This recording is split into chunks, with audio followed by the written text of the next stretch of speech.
Hello, hello, hello, hello. Oh, you can't see me. You can't see me. I'm like that anime character with a camera for a face or something. I don't know. What's up? What is up, everybody? How is everybody doing? I should probably make some room. Let's make some room. The desk is a mess. The desk is a mess. Everything is a mess right now. I've got 20 different things on the go. What are in those boxes? I don't know. I don't know. I don't know. Everything's a mess. I've got Moog parts everywhere. I've got... What are these? What are these?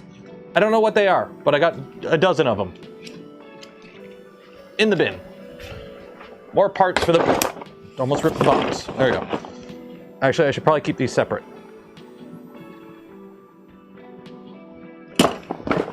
I don't know. I don't know. How's everyone doing today? How is everyone doing today? It is Saturday night.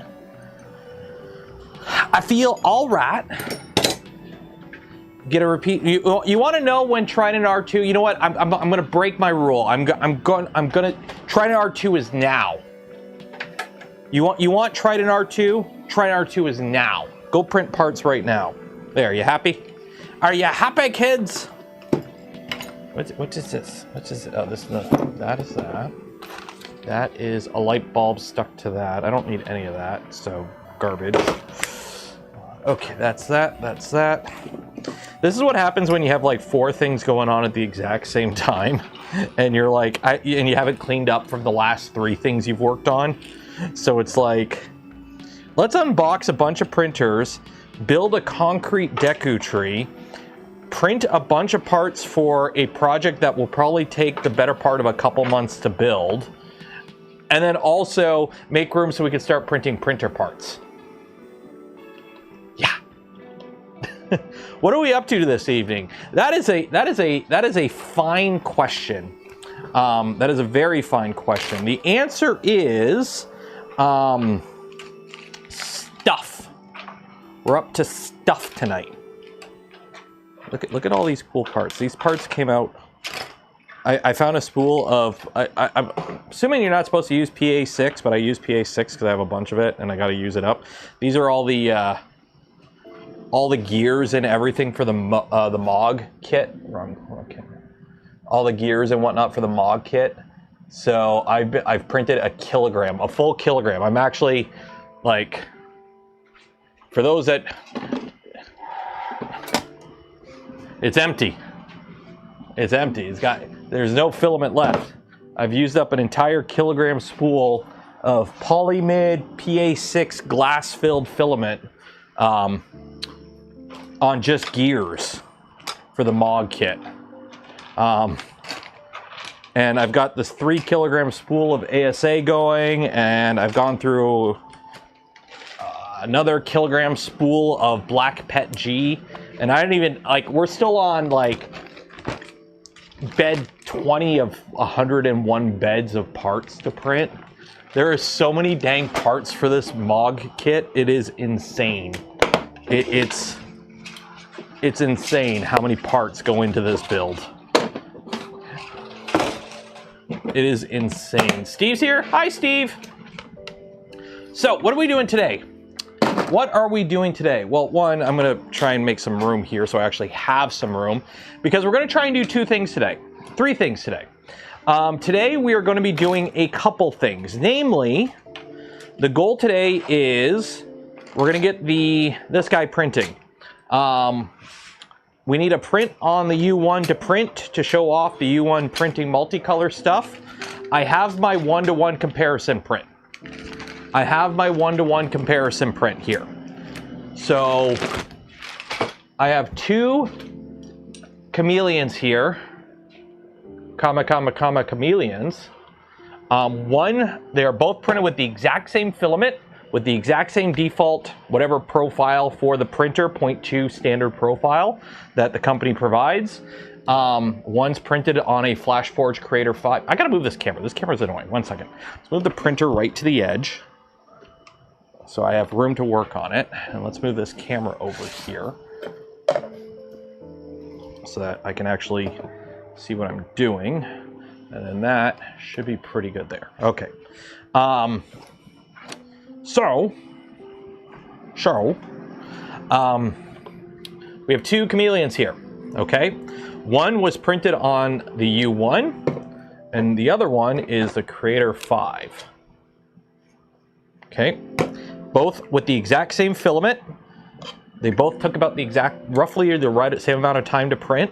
Both using the slicer that comes with the printer with the default 0.2 profile.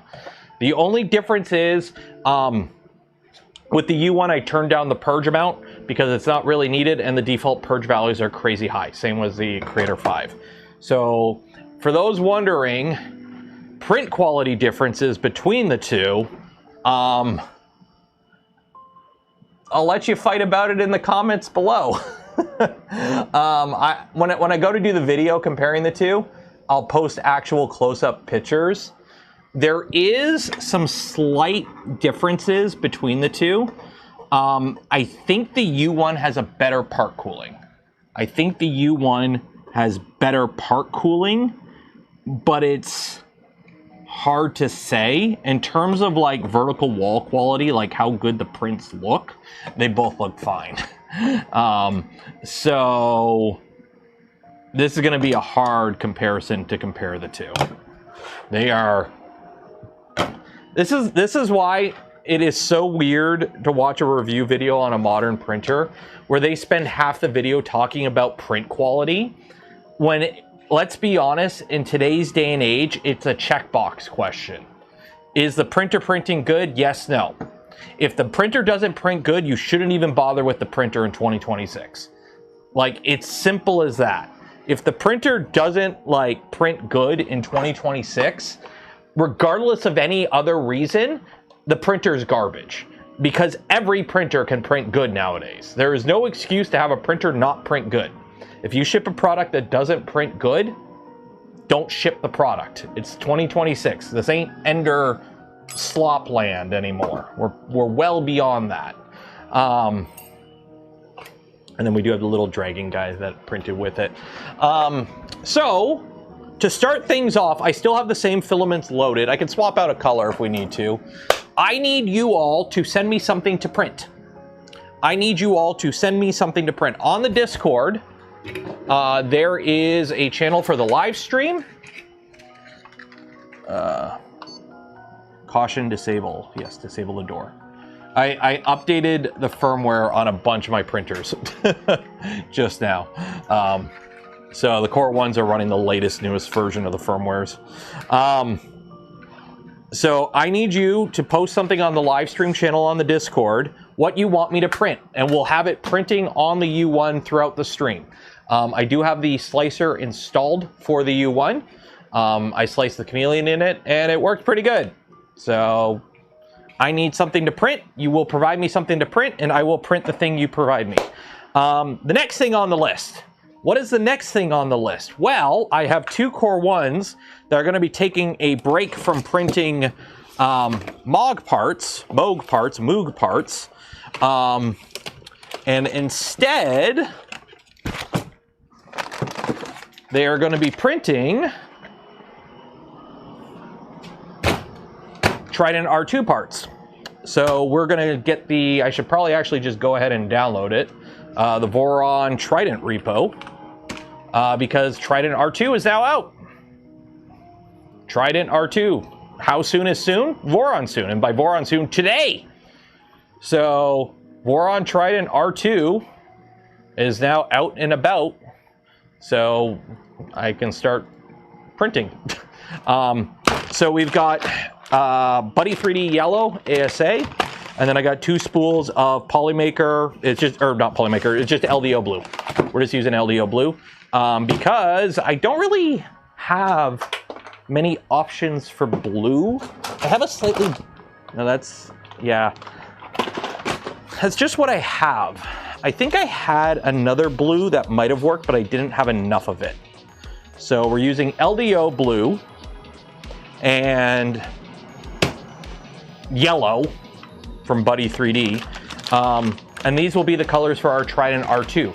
Why yellow and blue? Well, because the plan is we're going to put an index on it. And that index is from Sweden, and Sweden has IKEA. So this will be as we figured out, translate. Where's translate? Translate meatball to Swedish. So the printer will be called Köttbullar. I don't know how do you pronounce this? Here, how do you pronounce that?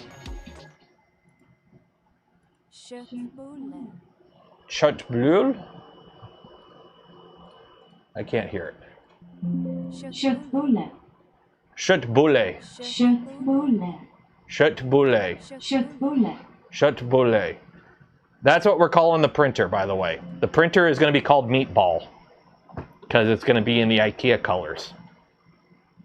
Because I'm clever. So the printer is going to be called Meatball. And it's going to be in IKEA colors because why not?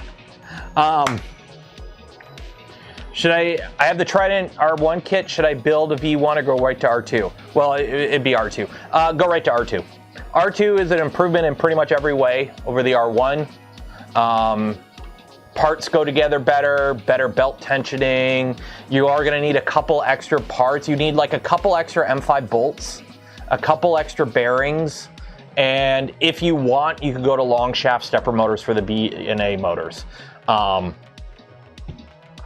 if you haven't started the build yet, go right to R2. There is no reason to build R1 if you haven't started. If you already have an R1, then it's like, well, you can upgrade if you want kind of thing.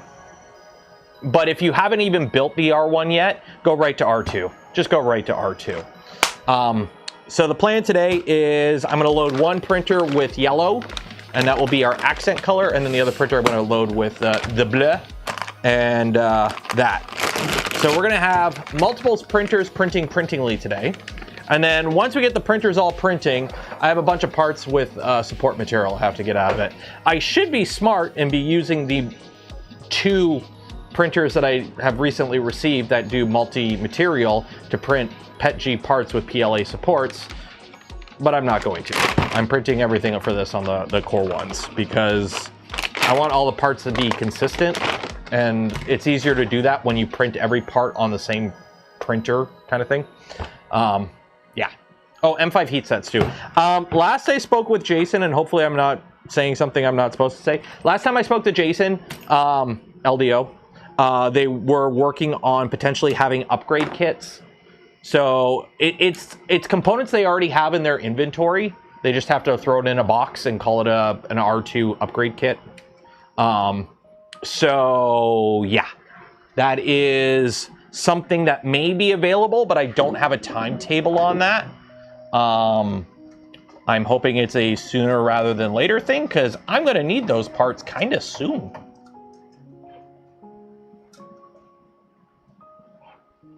There we go. So you are ASA.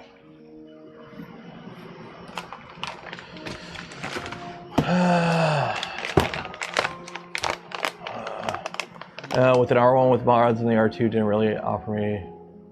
Well, that's the thing. If you have an R2 with a bunch of mods, some of those mods probably cover some of the, I'm not going to say deficiencies, but some of the areas that could use some improvements of the R1. So if you're having R2 with a bunch of mods that fix some of the areas that could use improvement, you probably won't see as big of an upgrade to R2. But if you're running like a bone stock R1 like I was running, where it was like not even an R1, my Trident was like beta / release Trident. So yeah. Hopefully these filaments are all proper amount. We should be okay. There we go. This music reminds me of Final Fantasy music.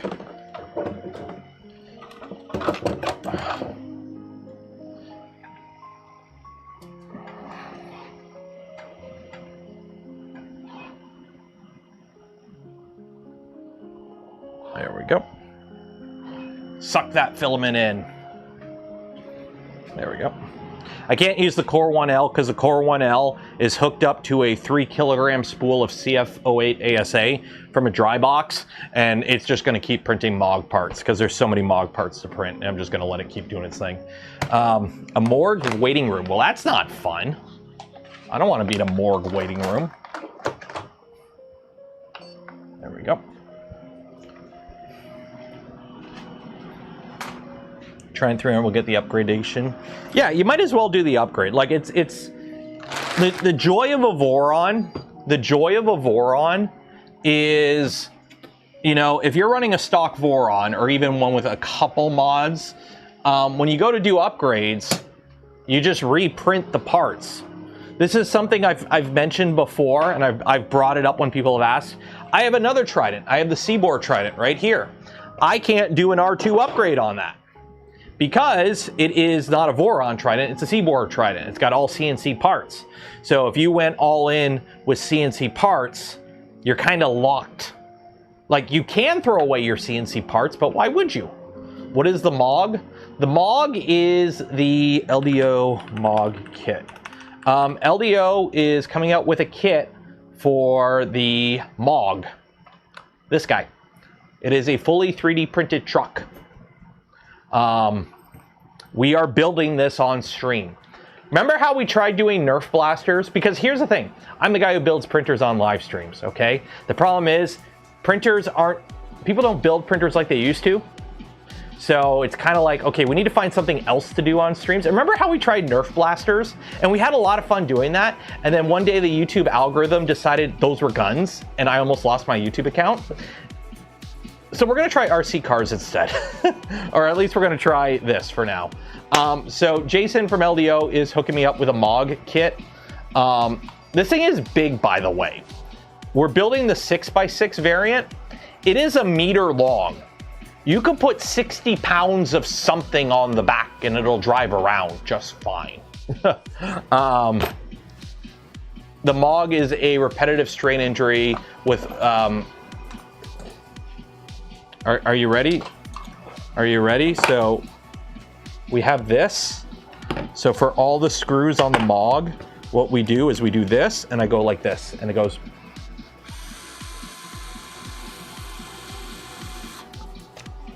So yes, we will be using an electric for the MOG build. Put the zero. I could put like I could probably fit a battery bank and 2 V0s on the back of this thing. It comes with like put it this way. It comes with 523 M216 screws. Like, there's 1,000 screws in this kit. It's freaking huge. I believe the kit from LDO comes with. I believe the LDO kit comes with wheels, because he's sending me the full bore kit. Yeah, it comes with wheels. It comes with wheels. It's got servos. It comes with the battery. Yeah, he's sending me the full kit. They also have a light kit, which is like just the hardware if you want to supply your own electronics for a lower savings. So if you already have, you know, a controller and batteries and whatnot, or you want to use your own special setup, you can do that with that. Okay. So there we go. So that is, both of those are good to go.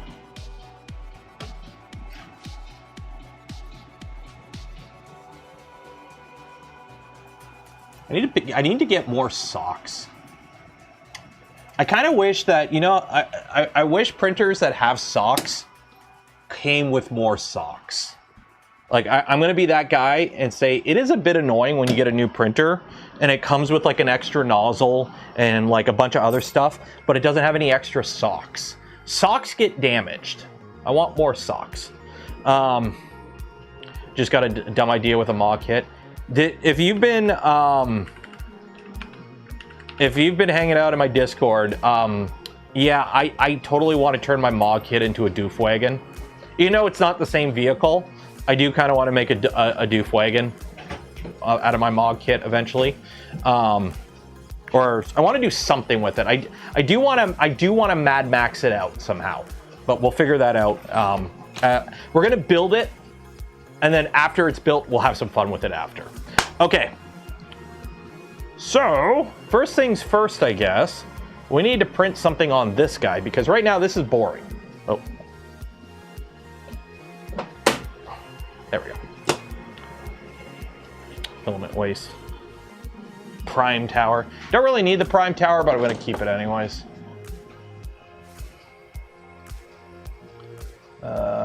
Extract all the boron parts. Extract all. Your Snapmaker will be here Tuesday. Nice. Today is technically not the Snapmaker-centric stream. I just reused yesterday's template because I'm lazy.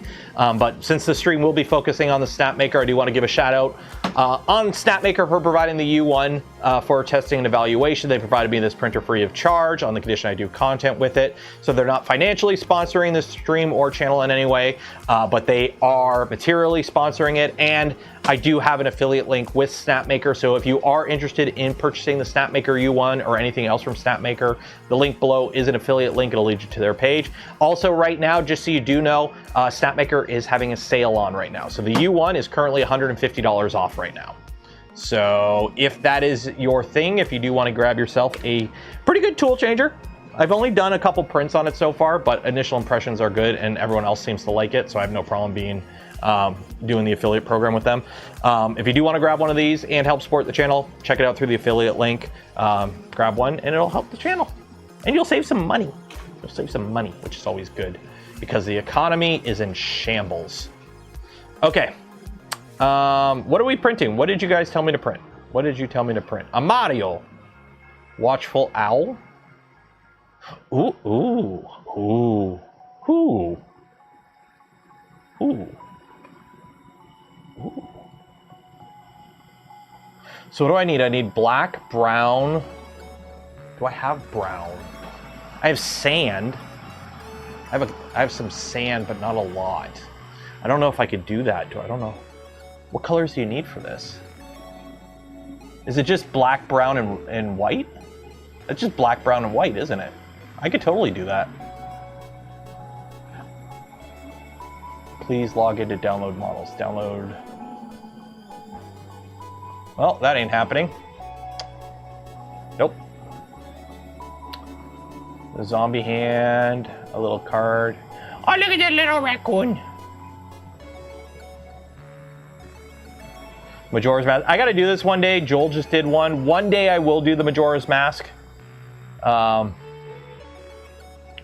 And maybe we'll do the panda. We'll do the little red panda. So we need orange, white, brown, and pink, I think.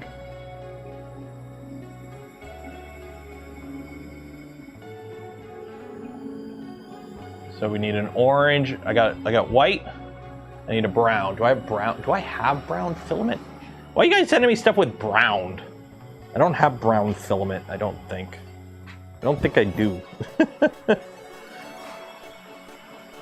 I mean, I could use red. Just use red. Let's see, what do we got here? What do we got?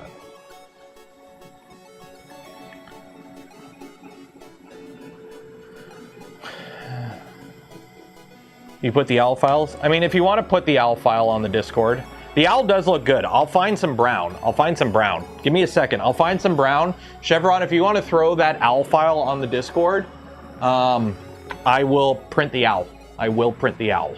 If I let me go find some brown filament. Let me go find some brown filament. I should have some brown filaments somewhere, hopefully. Do I have brown? Brown. Nothing in there. Nothing in there. PLA glitter, red, green. Duct tape. What do I have duct tape? Brown, gold, gray, brown. Do I not have brown? I've got copper. I could, ooh, actually that might work. What is this? What is this? What color is this? Brass. I got brass. That'll work. We'll do brass. Oh yeah, that'll work. Yeah, we'll do brass. Because it's either brass or... Oh, what color are you? Oh, You're a mix. Yeah, okay, brass. Brass will work. Yeah, because that's like the only option I got. Because I don't think, what do I got in here? What do I got in this room? What do we got over here? What do we got over here? Purple?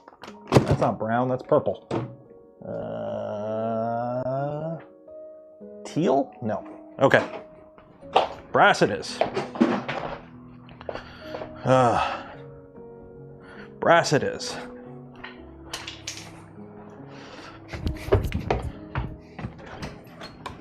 Brass it is. It better turn out good. You're making me dip into my polyalchemy elixir.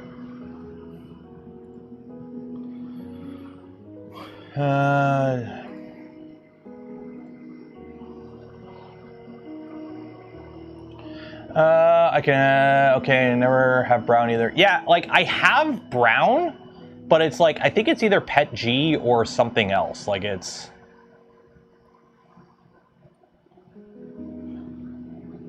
And it downloads. Watchful Owl.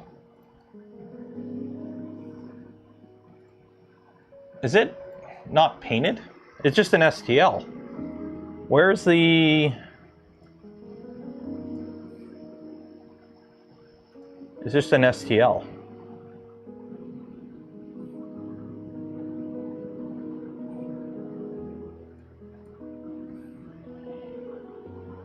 The 3MF. I think I need the 3MF version because the one you sent me is just...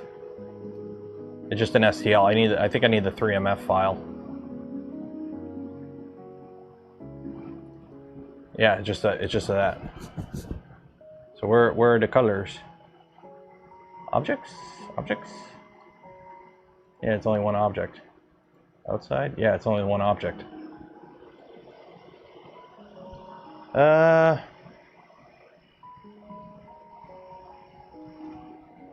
Besides more colors, you see a compelling reason to back this Saval M1D. More colors, and it's a bigger printer. If you need more than 4 tools and you need a bigger printer, there you go. There's your reason.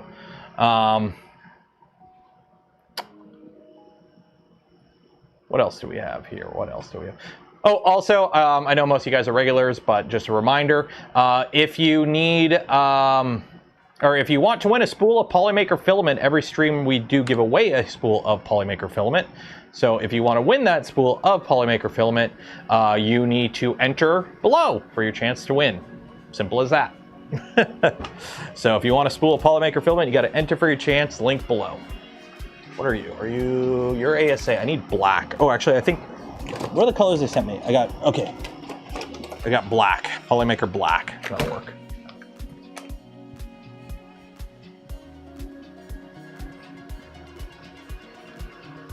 I hate downloading shit off MakerWorld because so many of the MakerWorld files are like weird and like, okay, where's my colors? What is this?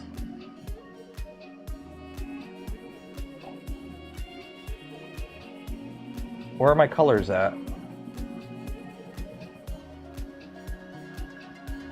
Color mixing? What?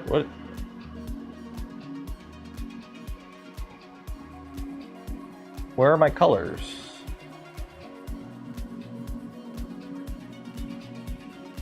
What, am I missing something here?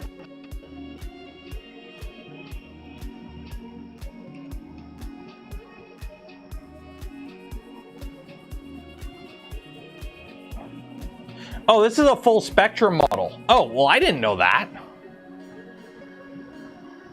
And now my slice is gonna fake out 1 second.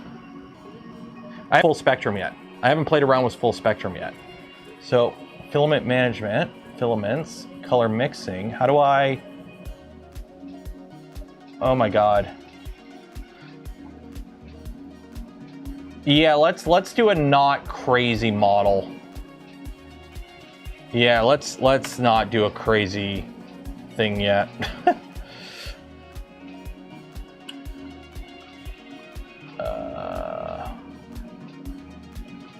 Yeah. That's not a full color. Yeah, we're gonna do a dedicated stream on that.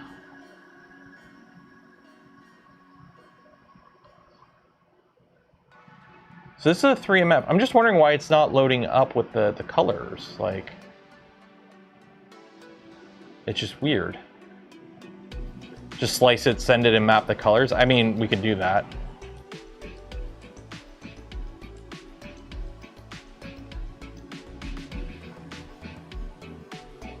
So let's see with the colors I got.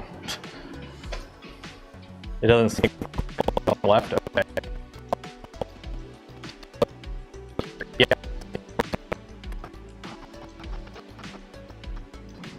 Okay, are we back? We're back. Slicing mesh.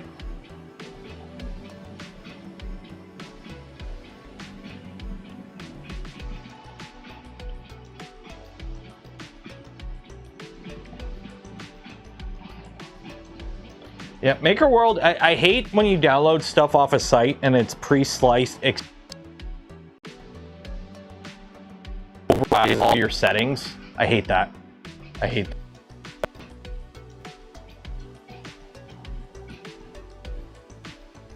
At 5.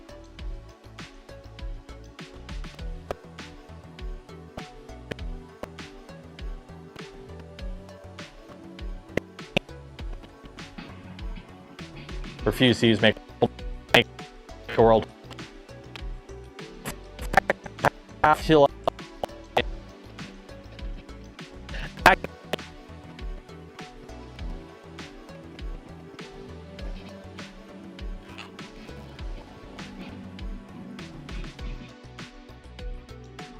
one second. Surfaces.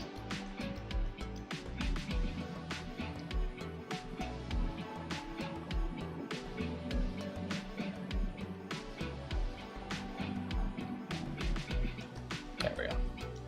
Okay, shouldn't do that anymore. I'm slicing the data pack. I'm hacking the Gibson. That's what I'm doing. I'm hacking the Gibson. I need to go through and throw out so many printed parts that I have floating around. I have like temperature towers. Why do I have temperature towers? I need to do a garbage sweep. I need to get a bin. As stable as a Canadian World Cup team. Hey, our players do good. The problem is you can't judge a country. You can. There's a reason playoffs have multiple games. Simple as that. There's a reason playoffs have multiple games. Okay, so it looks like I need a light. Okay, so I'm gonna have to change all these colors. So I'm gonna need a light color. Upload and print. This is a day and 23-hour print. I mean, we'll let it ride.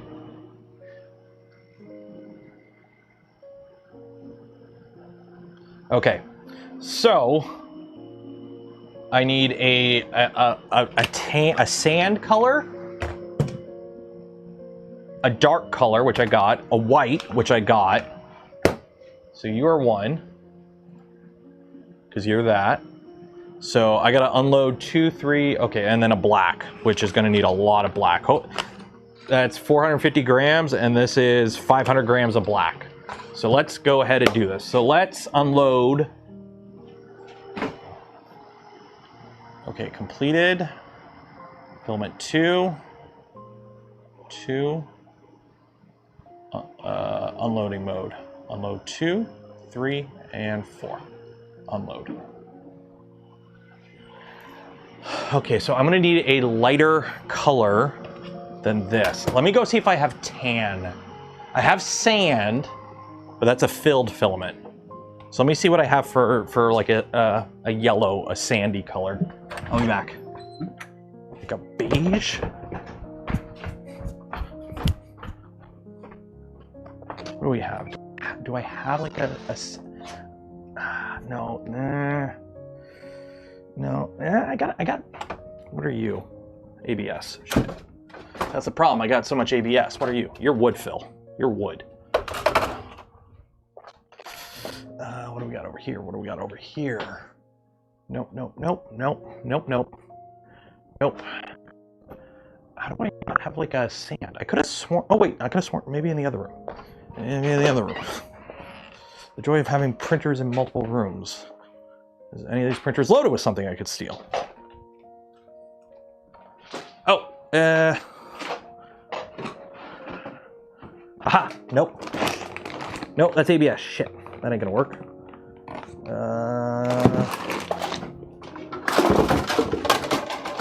Nope, nope, nope, nope. Natural? No, that's a dissolvable filament. That won't work. How do I not have like a sand color? I'm gonna have to use sand. I'm gonna have to use sand. That's all I have. Because I don't have anything off-white that would work. I don't think. Don't think. No, no. I got gold. I could use gold. No. Yeah, I don't have like an off-white. I don't have anything off-white.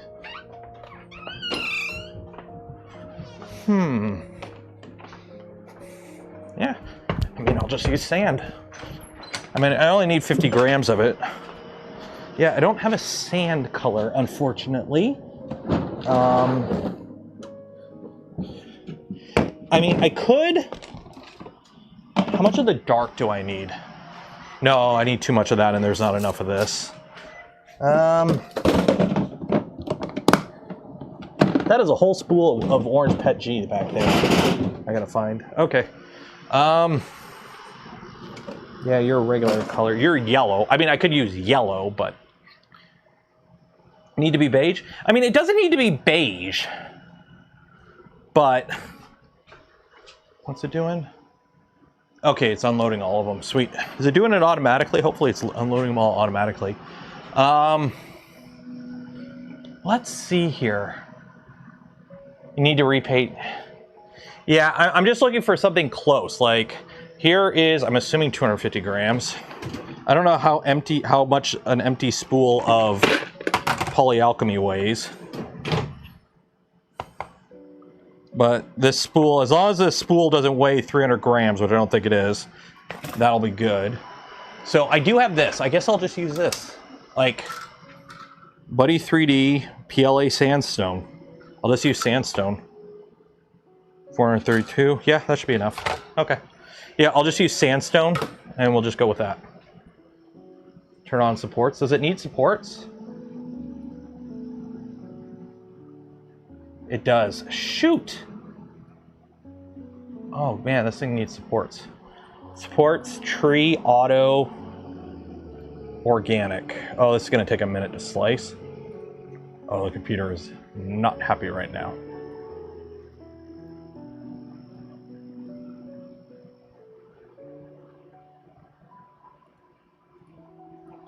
Where is... Oh, advanced mode.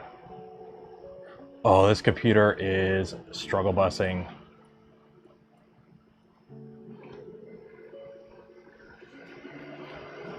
Hopefully I still have enough filament for all this. What are you doing? Are you unloading? Do I gotta do anything? All tool heads unloaded. Collect the filament. Okay, so... How do I... Oh, okay, so blue comes out. So blue came out.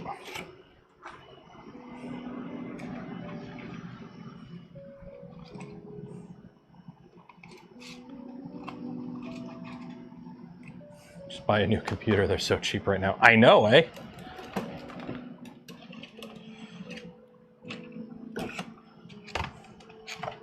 I do like how you can just tell it unload the following tools and it'll automatically unload whatever tools you select. Although the red is not...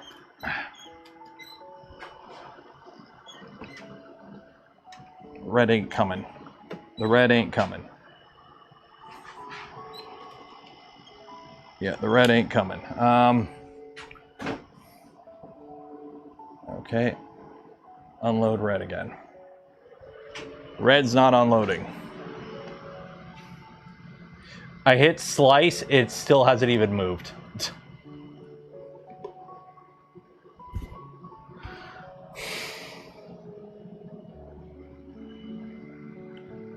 Like I hit slice. I think we broke it.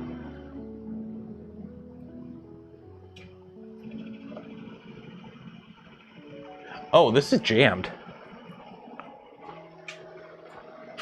It is jammed.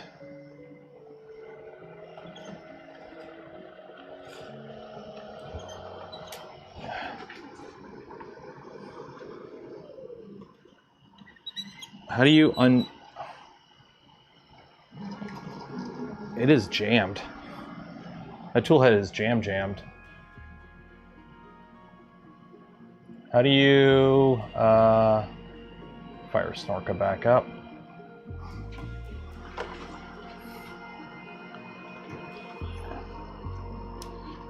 There we go. Oh, yeah, that's weird. Like the filament just got stuck or something? I don't know, that's weird. Okay, well, it's fixed now. That's just kind of weird.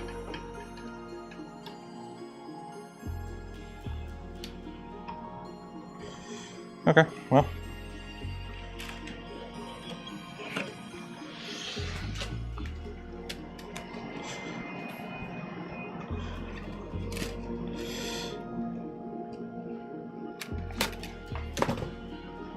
Keep on jamming.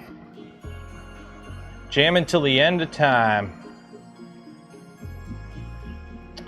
And now Snorka is crashing. Who told me to print the owl? Who told me to print the owl? Who cursed me with owl printing?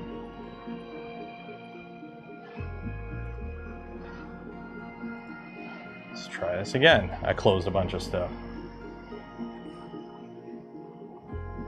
Broken filament in the Bowden?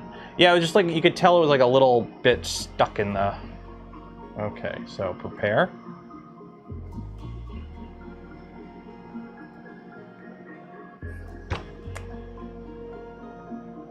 And now Snorka won't load.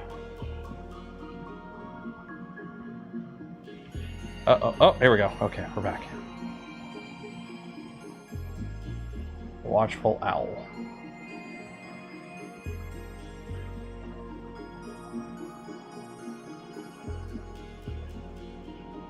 Trim the end when storing it or wait? It depends. Usually I wait until... Okay, so multi-material. Drop the prime values down to 10 because that's an insane amount of prime. Strength. We want FK, because why not? Okay. So now, slice. Oh, shoot, I hit slice. I meant to turn on supports.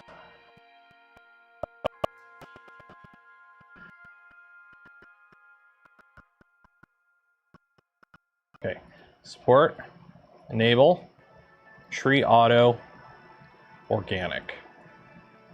And threshold angle will do 50 degrees because we don't need that. Okay.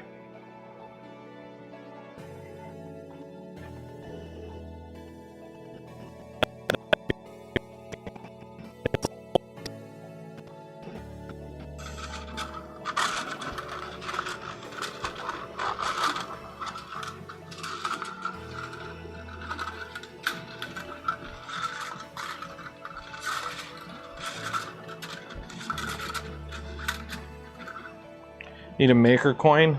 Eh. Maker coins.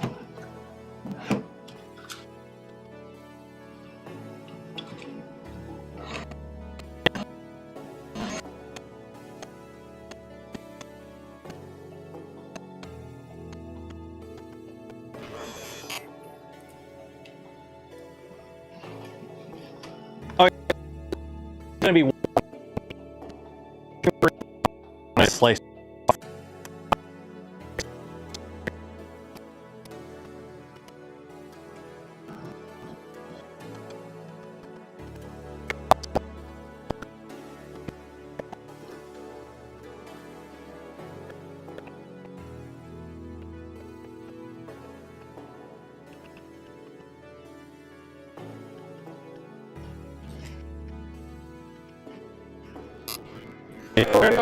Look at Trident R2 stuff. We're going to look at Trident R2 stuff once we get this printing. It's just, we got to get it.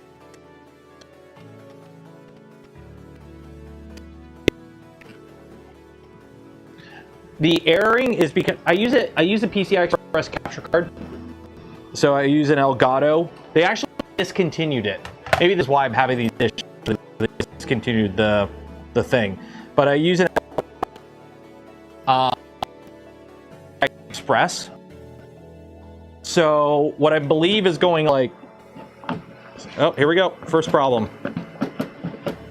The polyalchemy spool doesn't fit on it. I can't put the polyalchemy spool on it. So we're going to have to do this the hacky butchery way.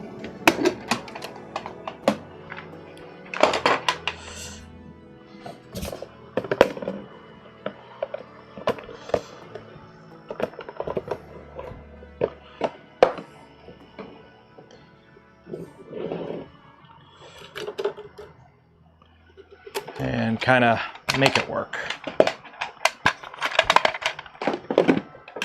So the downside with this setup is the spools the spool holders are finicky with their filament selection choices.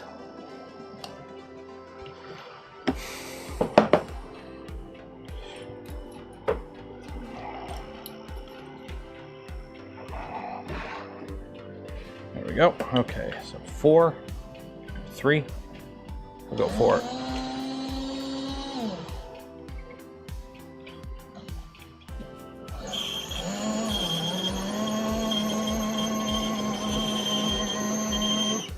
Oh. There we go. That seems good.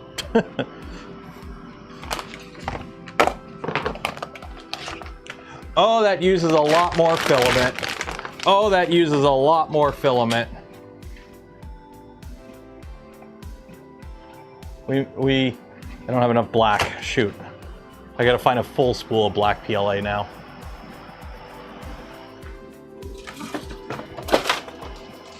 There we go. Full spool of black PLA.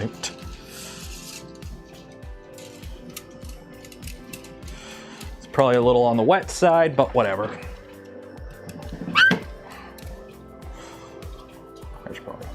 Snip it.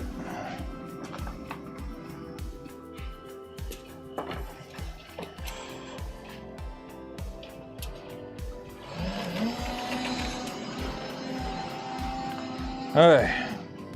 So what do we got here? We got 500. We should be okay. We should be okay.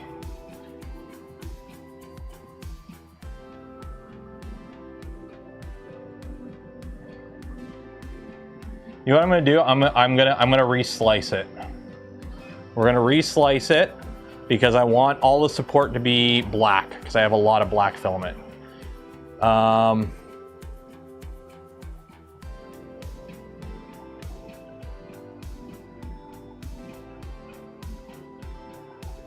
Filament for supports, black.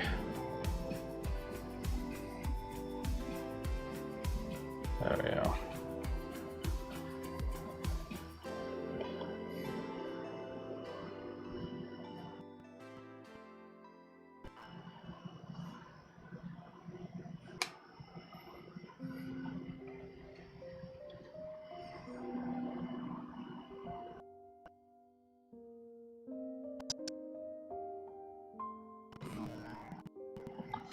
Am I on 0.2 layer height? Yes, it's still 0.2 layer height. Okay.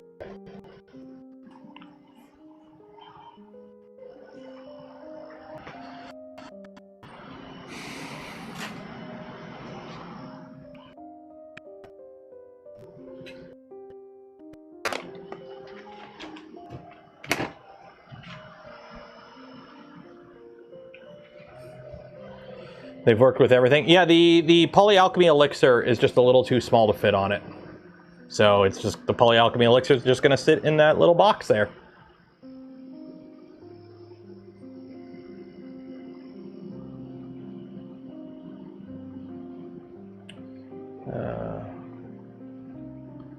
don't feel so good, Mr. Orca. I mean, it's gonna be a 2-day print. The power, this better have power resume. I haven't checked that yet.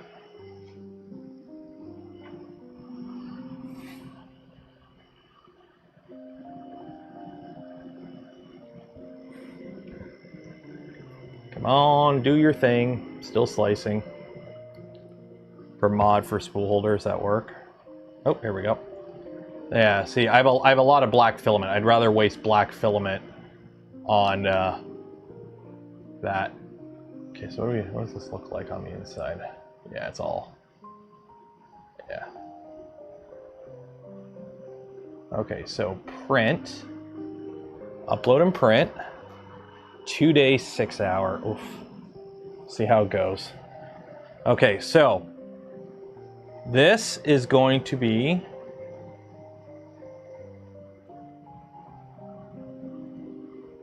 land mode. What's this? Okay.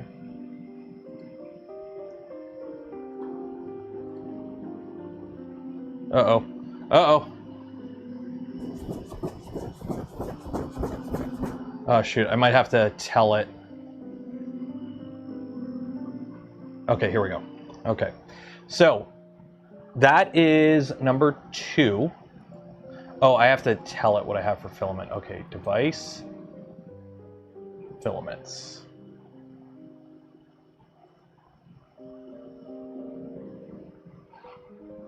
Device control. Okay, there we go. Okay, so filament. So 1 is white PLA, right? Okay. 2 is sand. And that's just generic. Okay, what is going on here? I'm gonna do this on the printer. Filament preloading anomaly, cancel. Okay, so you're just, call you matte PLA, okay. 3 is matte PLA, and that's in black, save. And 4 is silk PLA. Polymaker, oh, we got polymaker in here. No silk. No silk PLA options. Okay, so generic PLA, and that's, go with the dark brown, save. Okay, cool, there we go.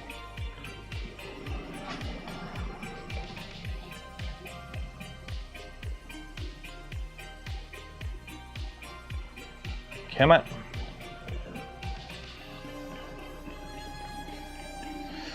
The slicer keeps wanting to network unstable. I know it's unstable because it's a big ass file. There we go. Okay, so back to preview. Hit print.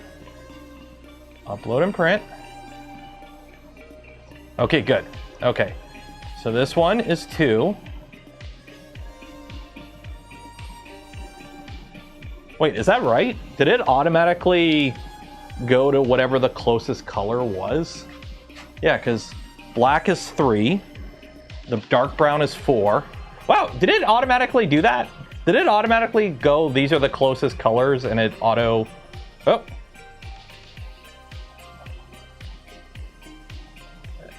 And then it lost the printer. Okay.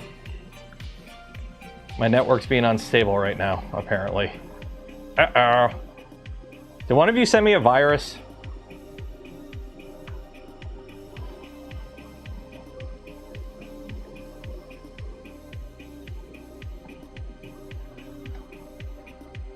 Okay, U1 land mode, okay. Oh my god. Oh, it is being super glitchy right now with this file.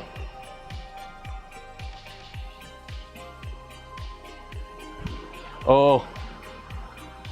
Okay, don't crash on me. Okay, refresh the filaments. Okay. Send. I should have turned time lapse on. Fuck it. Oh well.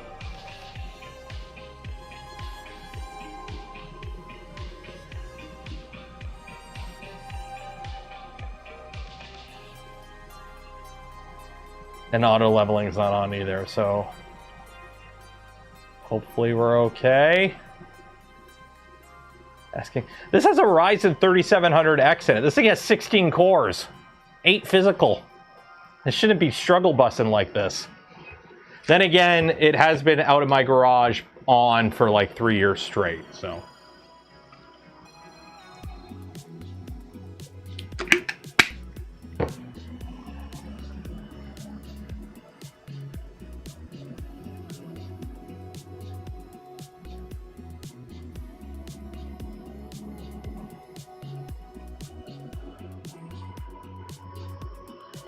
Well, if the first layer is good, we'll let it go. If the first layer is a little then we'll play around with it.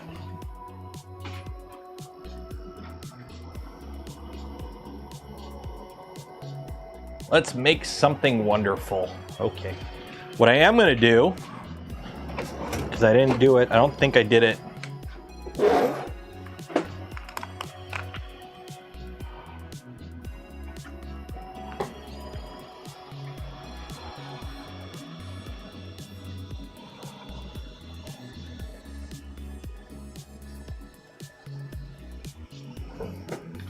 Put a little bit of that vision miner in there.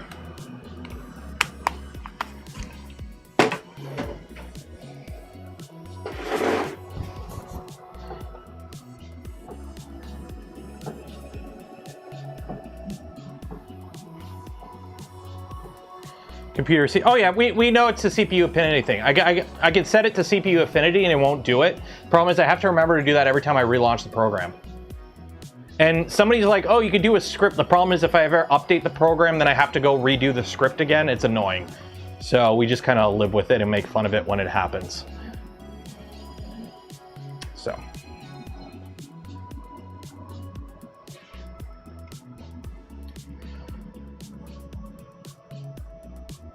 $79.50 on auction. Nice. My main desktop has a 5800X. I wish it was an X3D, but I'm okay with that.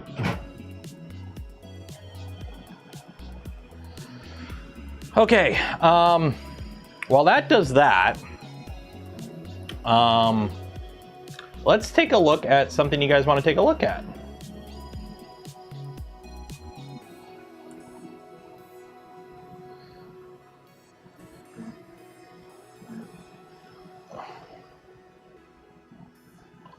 Trident R2. Trident R2.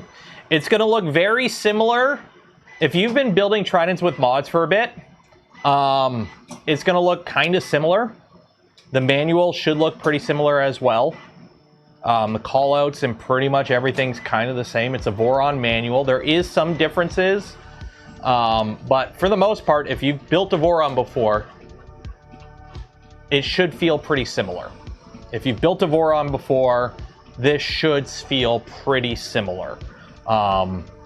But all new printed parts. All new printed parts. Everything is different in terms of the way it goes together. All the parts are new. Obviously, we have stuff like the Beefy Idler. There's a bunch of different versions of this.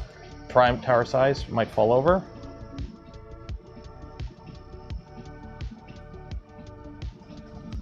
It'll be fine. It'll be fine. The prime tower for the Chameleon was fine.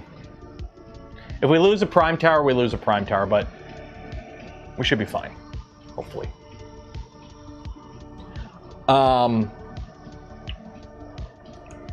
It's only doing 10 grams anyways. So if you've built a Voron before, this will seem similar, but if you've built a Trident before, this is pretty much going to be all new. We've changed up a lot of our methods for assembly stuff. For example, we no longer have hex nuts. We have M5 heat sets. A bunch of other stuff was kind of changed around. Some stuff was shifted around. There's some newer ways of doing it, different belt pathing.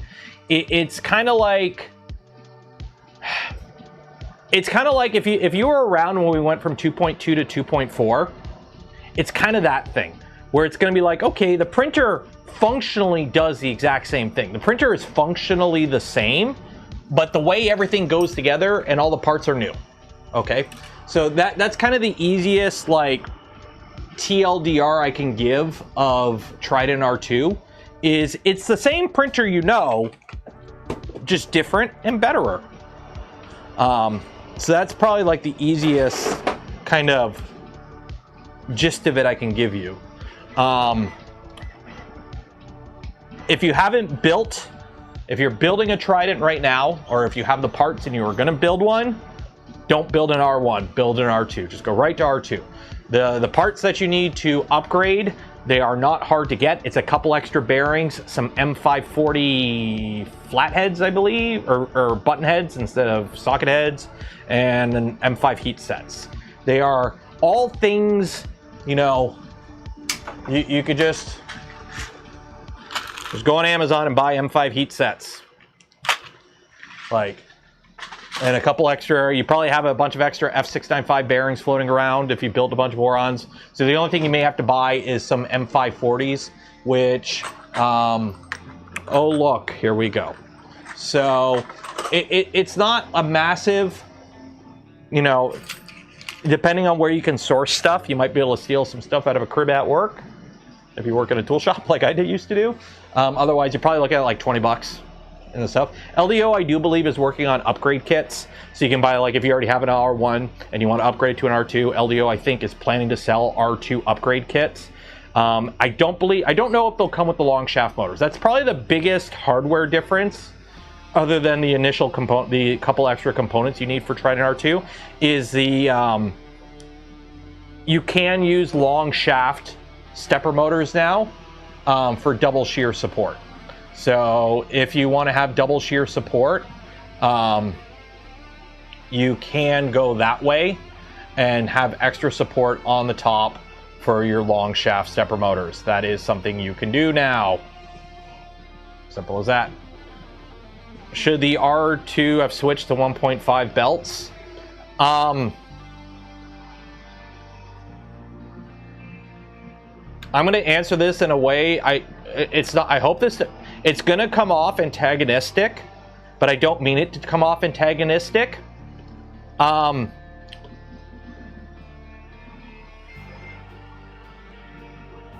Just buy the fucking belts. There's nothing stopping you from going to grab 1.5 gearing belts and idlers and doing it.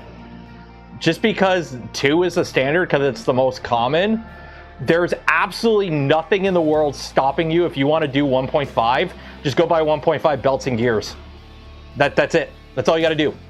If you want to play around with 1.5, go get 1.5 belts and gears and just use those parts instead of 2. There is nothing to stop you from doing that. Like, I had comments in the video when I did the video with Steve, and people were like, "Oh, it's pathetic that you guys didn't go to 1.5." It's like, bro, we reuse the stuff. I personally couldn't tell you. I personally, the way I print and what I print, I can't tell the fucking difference. I can't tell the difference. You show me 2 prints, I don't look at my prints that closely. I use prints for functional stuff, where it's like, does it do the job? Yeah, okay, we're good. Or, you know, like I did today, where it's like, let me find a picture. Okay, yeah, where is it? Yeah, so see this wonderful, why is it, yeah. Okay, my internet is weird. I can't load stuff. Yeah, what is going on here? Okay, see this wonderful 3D print here of a Deku tree? Yeah, you wanna know what it looks like right now? It's covered in concrete. Do you think 1.5 millimeter belts would have improved the print? So honestly, I really don't care. If you want to go down that route, it's a repeat of the 1.8 or 0.9 degree stepper motor thing. It's for some people, they might see a benefit. For the majority of people, you probably won't notice. The belts on this are GT3. I don't even know. These are 2 mil belts. Majority of printers are 2 mil. If VFAs bug you that much, you could put 1.5s. I'm not saying it's snake oil, but it's like a Capricorn tube type thing to me. Like, I view the whole 1.5 versus 2 the same thing as I did back in the days when we all used Bowden extruders, between like just Amazon Bowden and Capricorn Bowden. I'm like, okay, my printers work fine with normal Bowden. I'm not going to spend the extra money for a boutique version of the same thing that maybe marginal improvement that I don't care about. So simple as that. It's a mod friendly. It's not even a mod. You don't have to mod a damn thing. You just got to acquire the different belts and things. So if you're building it, you just build it the exact same way. It's just instead of GT2, you use GT 1.5 or whatever they're called. So, yeah, like the double shear thing makes sense. The double shear thing makes sense. You can tighten your belts more, and you have less chance of the 5mm ID shaft on your stepper motor leaning over, which can cause issues with print quality and the belt riding on the bearing and in different step distance, blah, blah, blah. So yes, the double shear I get if you're tightening your belt to the point where you're putting that much tension on it. But for, you know, yeah. The outer bullies, the outer... Oh, you are right, Steve. You are right, because the 1.5, the teeth don't stick up off the surface as much. So, I honestly, I don't think the mismatch in alignment between a GT2 belt and a 1.5 will make any difference in the world. I don't think, because every time I've seen, was it Pouge or Fadus? I can't remember. Whoever was showing that off, they were just showing them off on normal Vorons. They just swapped out the pulleys and threw the belts in, and that's what they were using to show them off. So I'm assuming if the people selling the belts were just using normal Vorons with just the belts and the pulleys swapped out, I'm assuming it's not a big deal. I mean, technically, if the teeth are taller or shorter, but you also have more surface contact. So I wonder, would they be louder or less loud? I don't know. Does it even matter? It doesn't even matter. So yeah, the reason it's GT2 is just the reason it's stock GT2. It's the same reason the stock tool head is a stealth burner. Something has to be stock, and with Voron designed around being able to build the printer with stuff you can just acquire from as many places as possible, we try to avoid speccing boutique items. You can find GT2 belt in a hell of a lot more places, and in the gears and the pulleys and everything, in a hell of a lot more places than you can 1.5. Simple as that. You want to know why GT2, why the 2mm belt pitch is the standard? Because it's the most common there is, and it's the easiest to get. That's why. So, that's why it's spec. If you want to go beyond that, you want to put a tube in your thing, go for it. Like, the joys of a DIY printer, if you want to go down that route, experimenting and swapping out stuff, do it. It's awesome. It's fun. So, yeah, when I was at TCT Rapid in Shanghai last year, Fadus, they had the 1.5mm belts. They just had them on normal V0s, showing them off. So.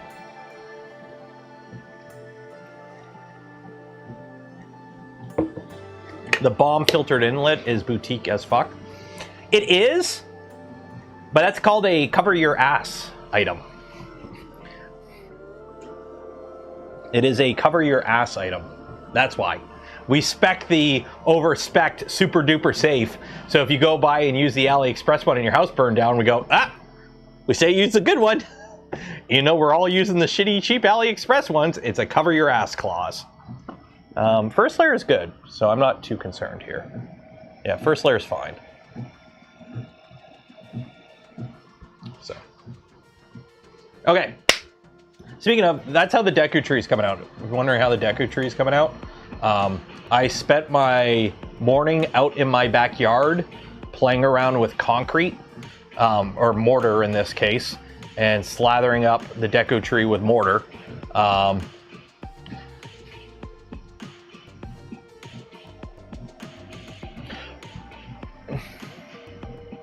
So, the unfortunate thing, I have parging mix concrete to do the top coat and the final like top coat. The problem is this is now fully cured. I wasn't able to go out and do the parging coat this afternoon. But unfortunately, it's going to be rainy off and on all day tomorrow. So this is just going to sit outside all day tomorrow, and then, yeah. But I do like the texture. So for the texture, I think this is how I'm going to do the finish. All I did was I wore like heavy-duty rubber gloves that you use, like soap, like, you know, rubber gloves that you would use for like your yellow rubber gloves, those kind of things. I wore those, and all I did was just run like the back of my hand up the concrete, and it leaves this finish, and I'm like, oh, that'll work good when it's all cleaned up. So I do need to find, I'm thinking I'm going with like an enamel paint. I want to use a paint that kind of like seals it and locks it all in, but I don't want it to be shiny. It needs to be matte. It's a tree. Trees aren't shiny. So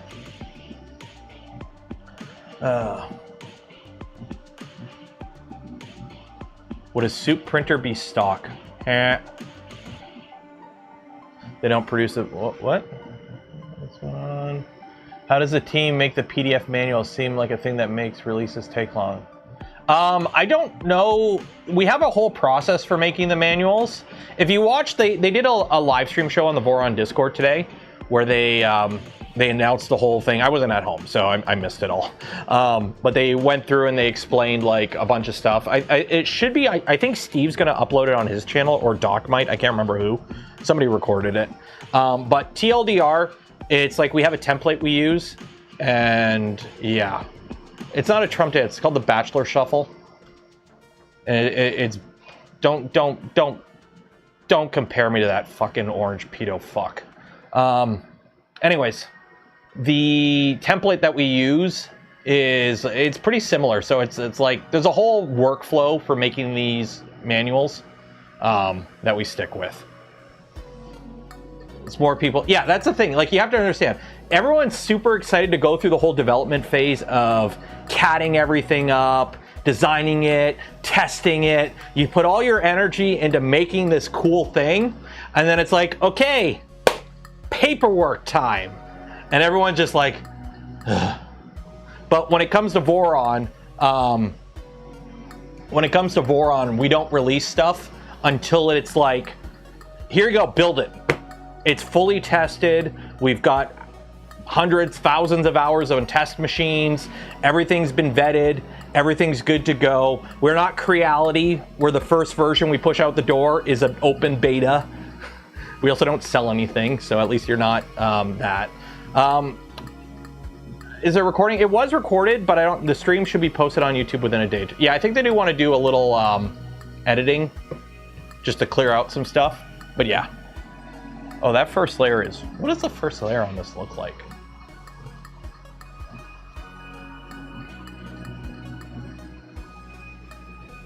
Oh, it's because it's multicolor on the first layer, that's why.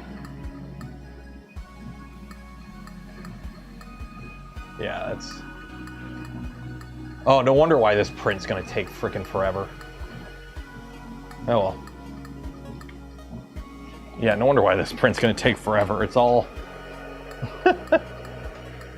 Okay.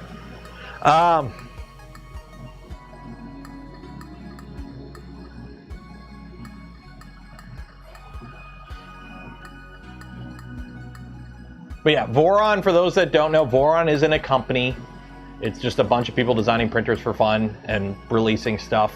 Voron doesn't sell anything. If you want to build a Voron printer, if you want a Voron printer, you have to build it. Nobody sells Voron printers. You have to build it. A lot of kits are available now, so you can buy kits. But the kits, it's not 100% infill. Better not be. It's 15% infill, which again, 15% infill is way too high, but that's just the default settings. So.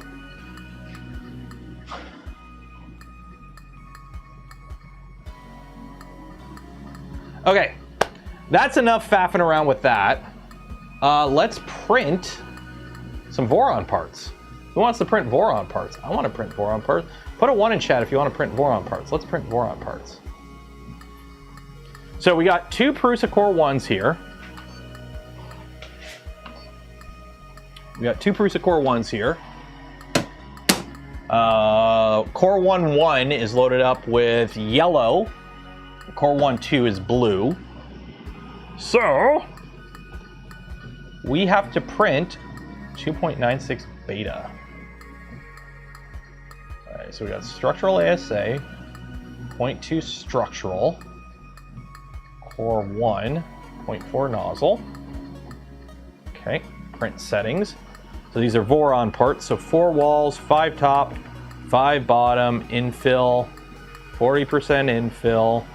We'll go with what infill pattern rate? Let's use gearoid for this. Let's do gearoid. Why not? Okay. So downloads. Voron Trident main. STLs. Okay. So for those that don't know, we are rebuilding a Trident. We already have a Trident. We are rebuilding it. So because we are rebuilding the Trident, I'm going to be lazy. Part of that laziness is we're leaving the electronics in there. So the frame's already together and we already have the electronics in there. So I don't need to print a bunch of electronic stuff. So we are going to skip some stuff during this because we don't need to. But what do these superseded parts mean? Chain wire, anchor, exhaust filter. Okay. Tools, Z assembly. So let's start with Z. Okay. So we'll do the accent stuff first. So there's all our accent stuff.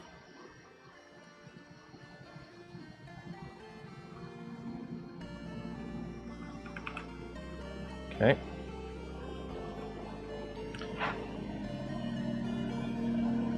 So that's the Z assembly accent stuff. Okay, that's good for the first bed. 2 rail stops and that. Okay.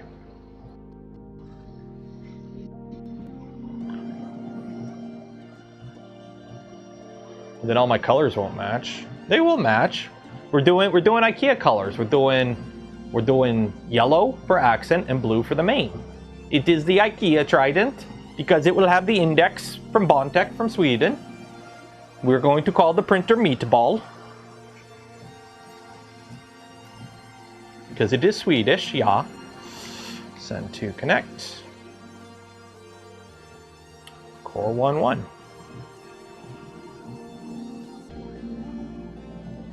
Can you print with a 0.6 nozzle? You can. Voron parts are designed with a 0.4 nozzle in mind, with 0.2 layer height. Oh, actually, shoot. That's what I forgot to set up. Do I have... I mean, for these parts, I don't think it really matters. They're cover plates. I don't care. But going forward, I do want to have... Okay, let's print the rest of the Z. And these double.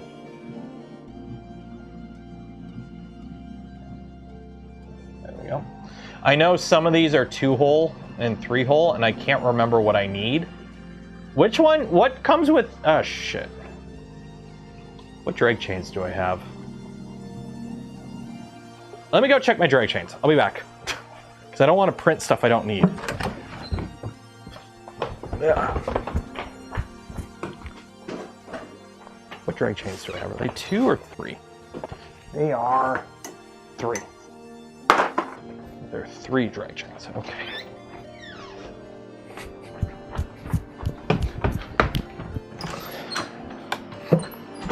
There are 3. Okay. So 2-hole, goodbye. 2-hole, goodbye.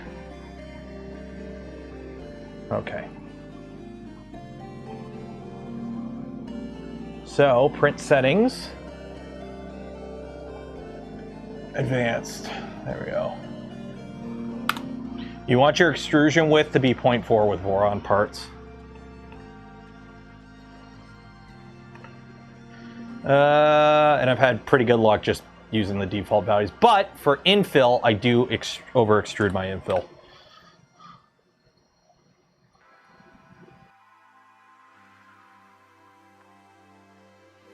Work on my stream.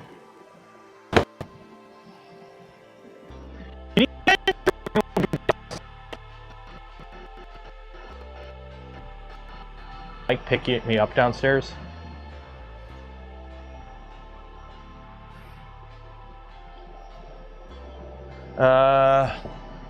You see BQ has a clear lid ready to buy? Yeah.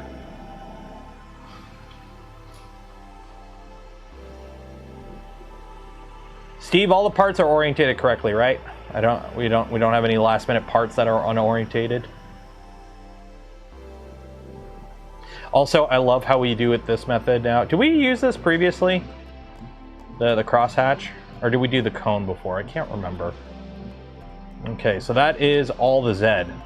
So that's pretty good. We got 2 printers going, so that is the entire Z assembly in an afternoon print.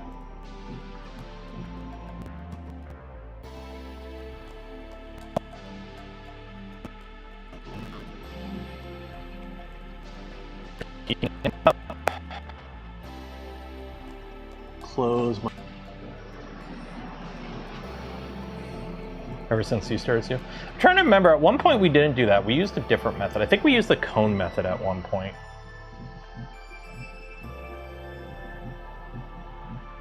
We still have a Z switch. I'm printing it, but I won't need it because we're doing index on mine. Oh, Steve, actually, index specific files. Is it basically just the front idlers and the carriage? Right? For index-specific Trident R2, it's just the front idlers and the carriage, right? I think.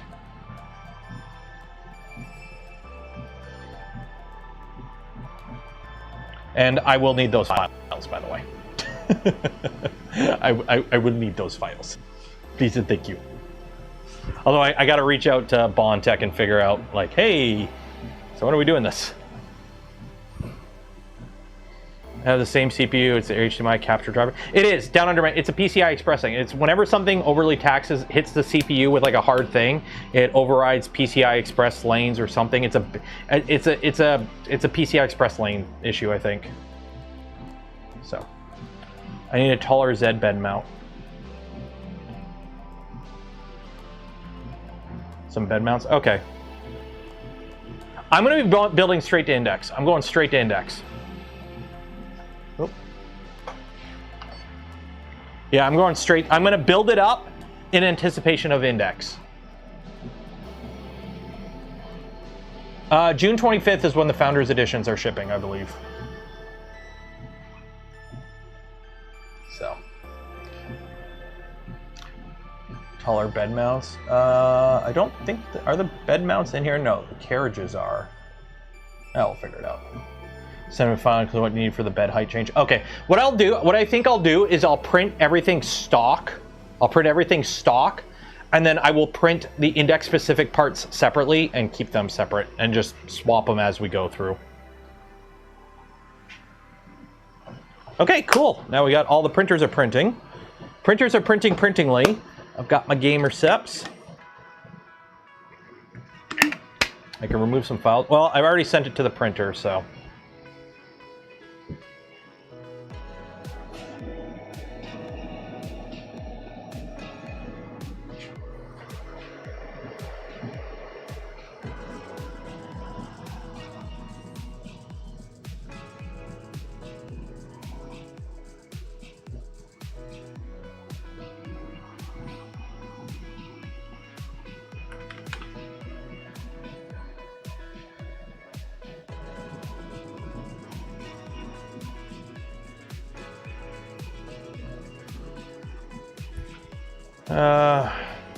Why aren't you printing the R2 parts and something exotic on the Pantheon?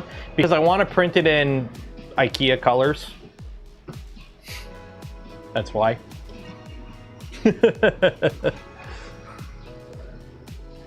I want to print it in IKEA colors. And unfortunately, the exotic stuff doesn't usually come in fun colors. So, yeah, that's why.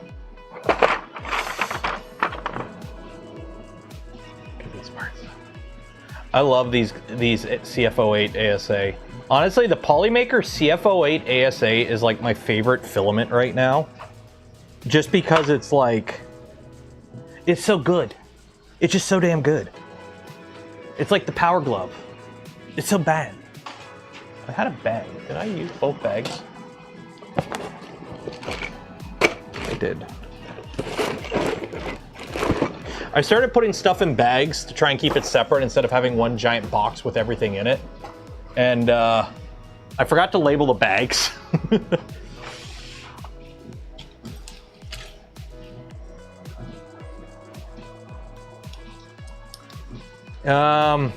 It's just so brittle. You find the Polymaker CF08 ASA brittle? I mean, this is CF08 ASA, and it's not brittle.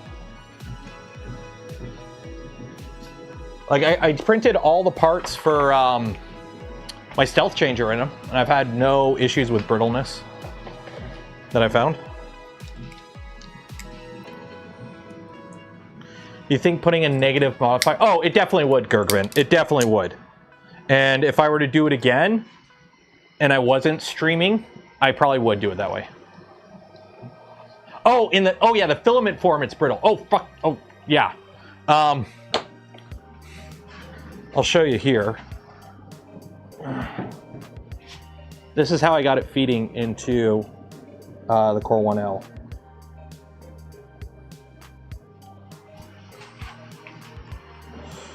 Yeah, in filament form, it's brittle, in filament form, it's brittle as heck. The amount of times I've loaded it into a Prusa, you know how Prusa does its load, and then it does like that unload, kind of, so it loads it, it purges it, and then it does its unload.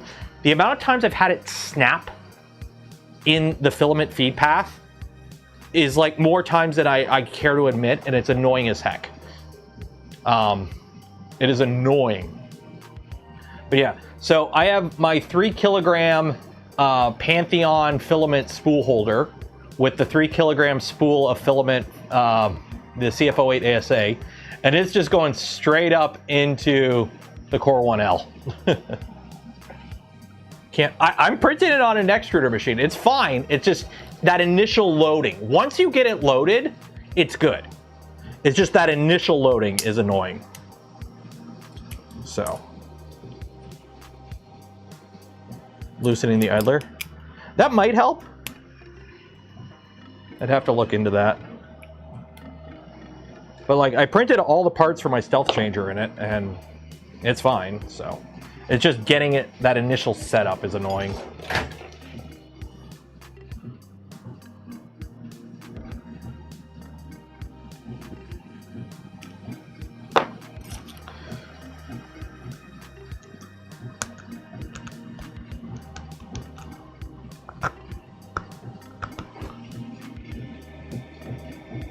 Yeah, so that print is doing that. Wow, that first layer is horrible. You could tell, like, I don't know what it is with Maker World, but Maker World is kind of like has the same problem with that I noticed with Thingiverse back in the day, where it's like you can tell model designers were just kind of YOLOing it. So it's like if you were to design this owl, okay, like if I was designing this owl and I was putting this out there for people to print, I would have made this bottom all black, one color. Why is there all these multiple different colors on the first layer on the bottom? This whole bottom should have been one solid color.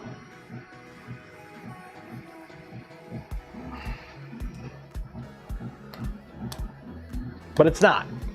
It's a bunch of different colors, and so because of that, we have to deal with this freaking Thousand Island bullshit going on over here. And it's eating up a bunch of filament. There we go.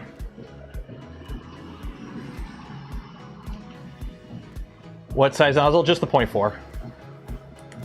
I'd repaint it. Yeah, like if I were to do this again, I would take a bit more time to do some stuff differently, but we're here now, so is what it is. I do love all these parts. Like,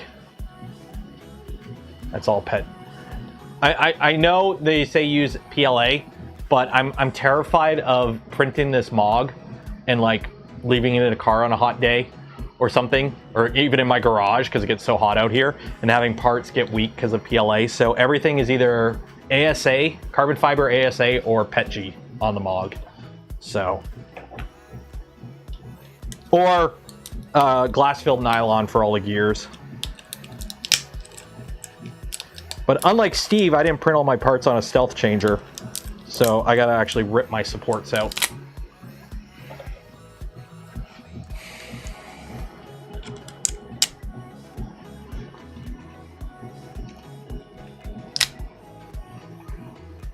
It's just a terrible model, no efficiency at all. Oh yeah.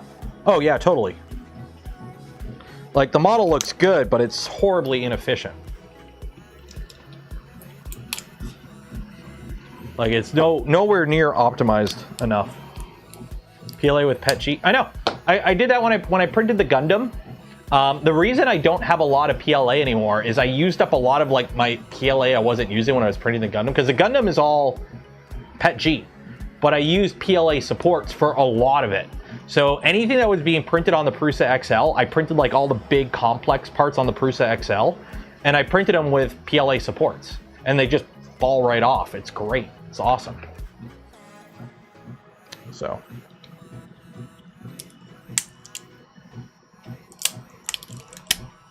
I mean, to be fair, Prusa support settings are pretty nice. So like for the most part, this does come out pretty clean. Like it does come out pretty clean.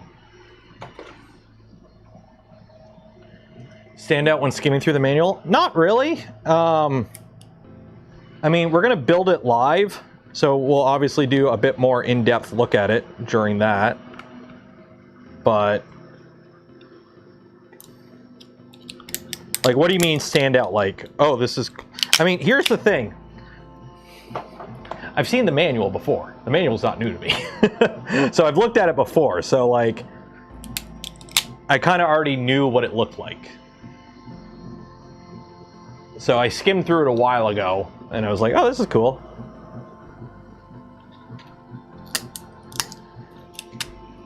Played these games before. Steve, we need it for old time's sake. The next version of the V2, we just released a folder of STLs, no bomb, just a folder of STLs and like a 50-second teaser video with some music. And we go, okay, here you guys go. Build a printer. Do it like back in my day.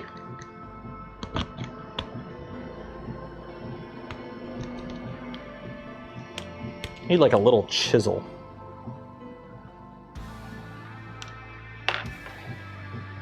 Remember when I built my 2.0? That's all we had. No manual, no CAD. You just kind of had to like look at the STLs, look at the parts, and go, I think this goes together this way. Special yeah, the vintage, yeah, the vintage experience, the and if you get it built during that period, you get a special serial number or something.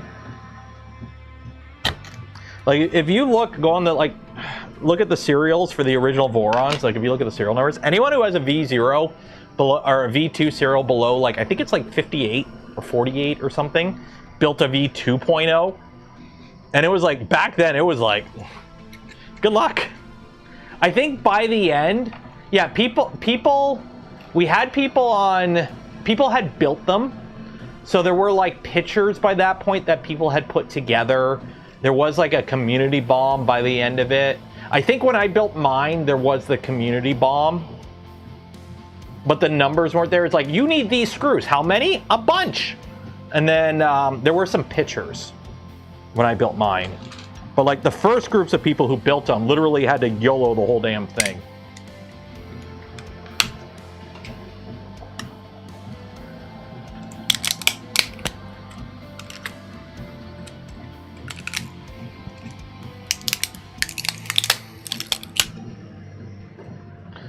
Does this count as ASMR? Does ripping support out count as ASMR to people? Is anyone's ears tingling from this?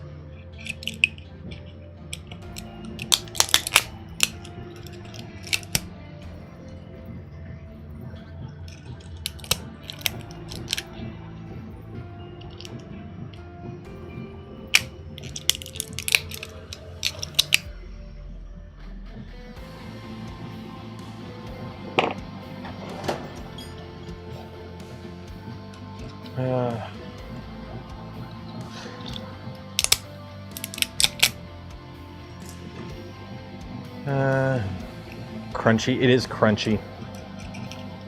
Oh man, I could go for some chips right now. There's just diet.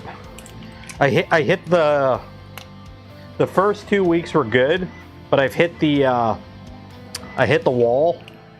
So like this week I'm only down 1.5 pounds. So I went from 197 to 188 in 2 weeks, and then a full additional week. Or actually, no, what are we on? What week are we on right now? Let me check. 1 week, 2 week, 3. Yeah, so it has been 1 week, 2 weeks, 3 weeks. Yeah. So Monday will be week 4, and I'm at 184. So yeah, it's like that first 10 pounds just falls off, and now it's like 0.5 pound here, 0.5 pound there.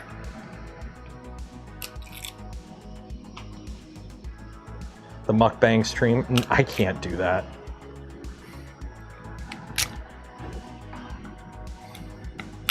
I don't even know if any foods that I would like want to even do a mukbang with.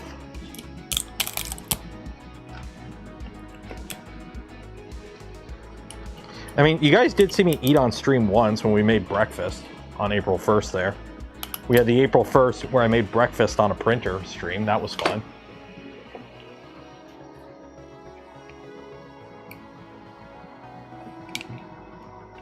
Water weight. Yeah, the water weight's easiest to lose. Like, I have noticed, like my belly's down. Like I hold a lot of weight in my gut, I found. So that's noticeably shrunk. I've noticed a little bit in the face, but not too much because of the beard. My heart rate's down. Like that is actually something noticeable. I wear, I've been wearing a Fitbit. Let me pull it up here. Not cardio. I don't give a shit about my cardio. Where's my fitness? Health. Resting heart rate. Yeah. So, like you can actually, here, let me, yeah. So like my resting heart rate is down, has been going down. So what is it? When I started, it was in the mid 70s, and now it's down to the past week it's 62. So gotta hand it to Snapmaker. Quick dirty slice, no leveling, generic profiles, still handling. Oh yeah. Like the first layer could be a little bit better. I do notice it could be a little bit better, but I mean it's good enough for a textured PI sheet with Vision Miner on it. It'll be fine. And it's only PLA, so. I love these parts. Like, look at these. Now I know why the files for this is like $70. And it's like the amount of time it took to design all these files. This is just like an axle. This is like rear axle number 4 or something like that. And it's like 2 of these go together. And then you have like a gearbox cover that goes over that. And then you have all the printed gears and everything. Like, it's insane. Like, it's insane. For tracking activity and sleep and lack thereof. Yeah, I buy my phones outright. I buy my phones outright. So I bought a Pixel 9a beginning of last year. And when I bought it, I got like $200 in Google credit. And I use that to get a free Fitbit. It's just a Charge 6, nothing fancy. But I like it because it's like, I like the idea of a smartwatch, but I don't want to have to charge it every day. And all I wanted is like, I have it set so if I get a text message, it goes to my phone. Because my problem is I have so many stupid things that I get notifications all the time for Discord, for Twitter, for you know, everything, emails. So my phone constantly going. So it's nice that like if it goes to my phone and my phone vibrates, it's actually something I have to look at now.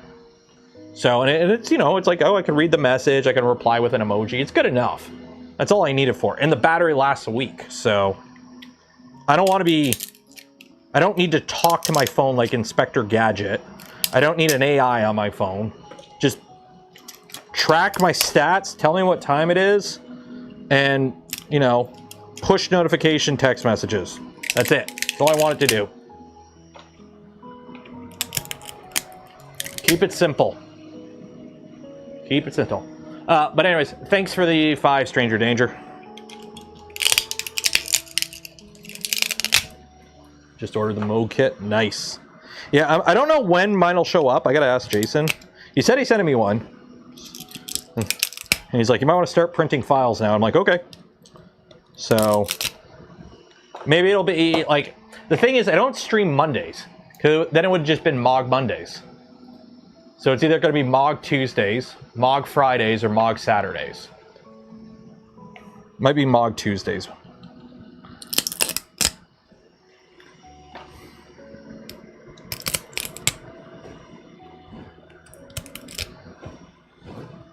We'll make it work. We'll make it work.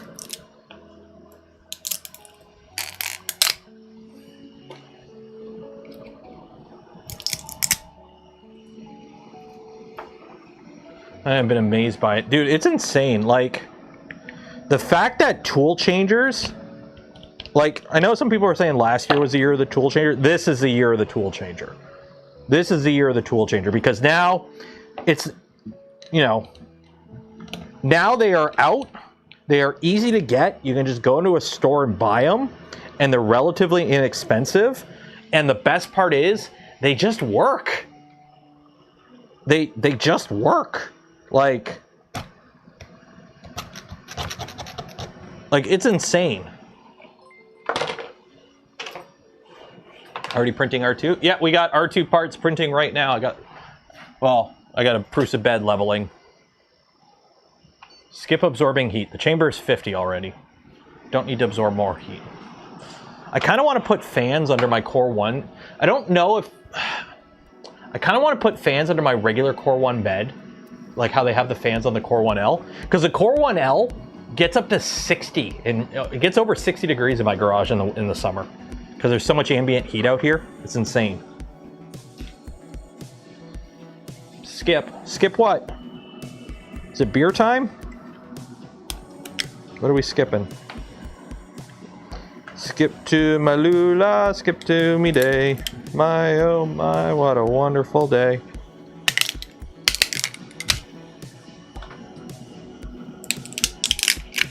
Oh well, PLA panels will last on the SV. Dude, I found it absolutely hilarious when Bamboo did their, like, enclose your printer challenge, where they had people design enclosures for their printer with, like, PLA. I am sorry. I'm just gonna be that guy. I'm gonna be a downer here. I think enclosing your printer, people who print those, like, things that, like, they turn your printer into, like, a companion cube or, like, some other thing. Personally, those are, like, the dumbest things in the world. I'm sorry. You add a bunch of weight to your printer, you make it cumbersome, you take up more room on your desk, and it does absolutely nothing except make the printer bigger and vibrate more. Or more stuff on it that rattles. Like, I get it if you're doing, like, a themed build. I get it if you're kind of doing a themed build for fun. But, like, I don't know. I'm already pushed for space. I don't want my printer to be 6 inches wider on each side because now it looks like a freaking Pokeball. But that's just me. I am a very function before form type person. So. It's amazing how useful a tiny little flathead screwdriver is for cleaning out support. But it's pretty. Yeah, but I could barely fit the printers I got on the shelves as is.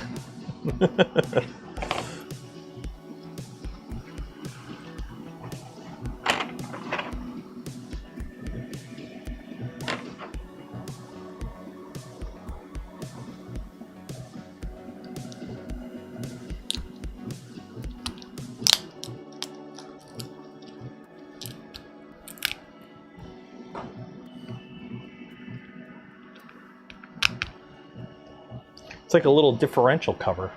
It's like a little differential cover for your rear. If you got to lock your rear diffs, for locking the rear diffs on the mod kit, do you just like open up the rear diff and put some JB Weld in there? Is that how you lock up the rear diff on this thing?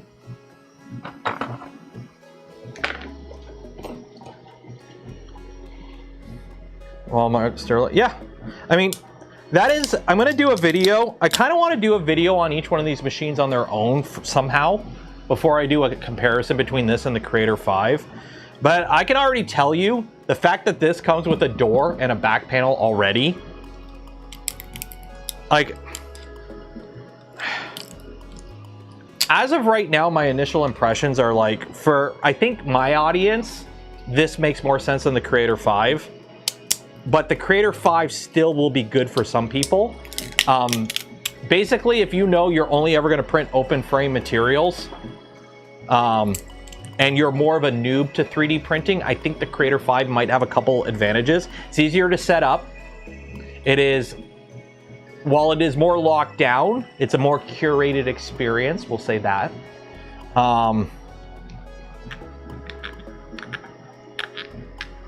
Whereas this machine, the setup is way more involved. Well, not way more, but the setup is more involved. There's more to it. The machine is a little bit more complex. It is bigger. The fact that the spools are on both sides is annoying, because that means you need double the space. Because think about it, if you have all the spools on one side, you can push the other side right up against something and you're good. This, you need room on both sides of the printers for the spool, and then you also need the room to take the spools all off and on, because the spools slide off and on, right? Versus the Creator 5, you only need this much extra room on one side and you're good. So it's kind of like they have pros and cons that can make both of them attractive to certain people for certain uses. The U1 has more potential out of the box. Creator 5 was obviously cunning. The Creator 5, I think, would make a better farm machine. I know this sounds weird. I think the Creator 5, if you had an Etsy store selling, where are you? If you had an Etsy store selling tons of this kind of shit, the Creator 5, I think, is a better machine, because you could fit more of them on a rack, and they're quicker and easier to set up. So you can get to your slot generation assembly line much quicker, if that makes sense. And that was printed on a Creator 5, and it printed beautifully. Like, this is where we're at now. Both these machines are fine. Like, back when I got into 3D printing, there were like obvious tiers of machines. It's like, no, do not buy this machine, buy this one. Where it's like, no, they kind of have pros and cons. They both are good in their own ways. I think the U1 has a longer lifespan, though. I got a feeling the U1, you'll see support for it for much longer, especially because it's fully open. So I think that's it. I think I got all the support out of this. So I think, yeah. So these parts are all cleaned up. Okay. So that's all that. Let's see if I have any more parts that need supporting. You're all good. You're all good. You're all, yeah. This is all glass-filled nylon gears. Do you have support? You guys need to be de-supported. These need to be de-supported. Okay. And that's good. Oh yeah, even more gears. Colonel!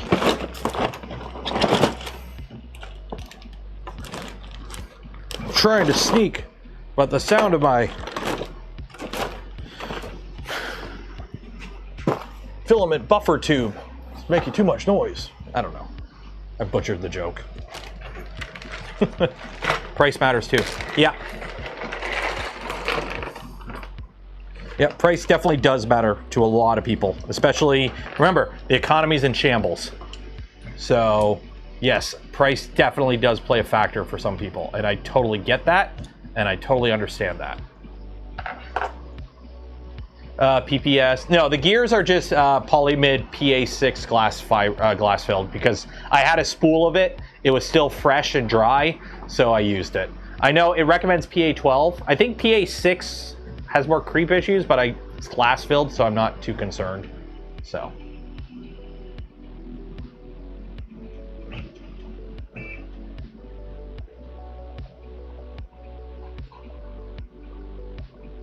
We love inflation. Hey, I don't need to know what fetishes you're into. You can keep that to yourself. I'm not gonna kink shame, but I don't need to know.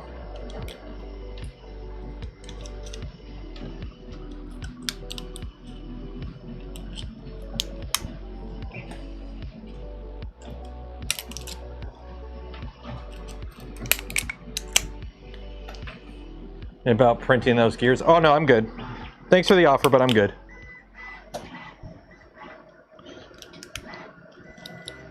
I mean, I think I have a spool of PPS somewhere. I got a bunch of stuff here I already printed in it. And I have a Pantheon, so I can print it if I want to. The nylon was fine.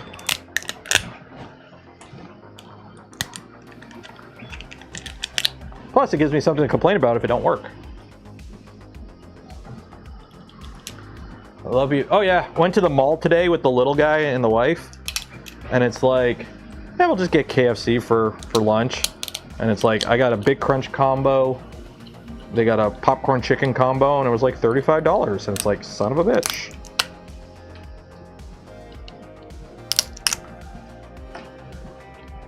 It's like Arby's, chicken bacon Swiss at Arby's. That's my go-to. Went to the Arby's for the first time in like a while, a couple weeks ago, and it's like I got a chicken bacon Swiss combo, my wife got a chicken bacon Swiss combo, the little guy got like little chicken sandwich combo, whatever, from the kids menu, and all together it was like almost 50 bucks Canadian, and I'm like, yeah, we're not going here anymore. It's fast food, but it ain't, you know, it ain't cheap no more. I'm just happy gas prices are starting to come down a little bit. It's only $1.62 a liter. Last time I did the math, it's like, oh yeah, for our trip this summer, for how much we're driving, I'm looking at like almost $2 grand in gas over the 2 weeks, and I'm like, oh, that's gonna be great.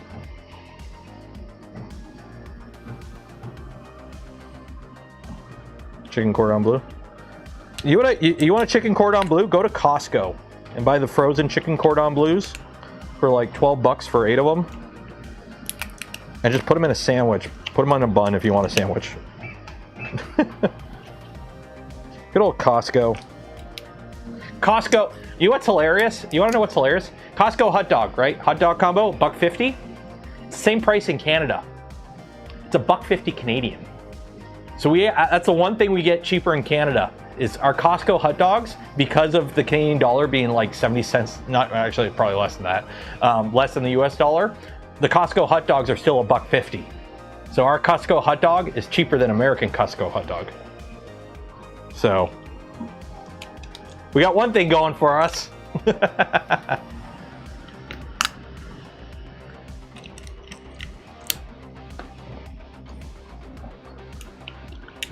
Got a team burger combo, and it costs us 50. So is that Barticus? Is that a Canadian or American A&W?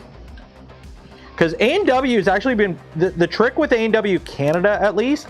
You got to wait till they have like the deals on, because they have deals a lot of times where they have like Mama Burger combos on for cheap, or they just have the burger and then you just get the burger, and it's pretty good then.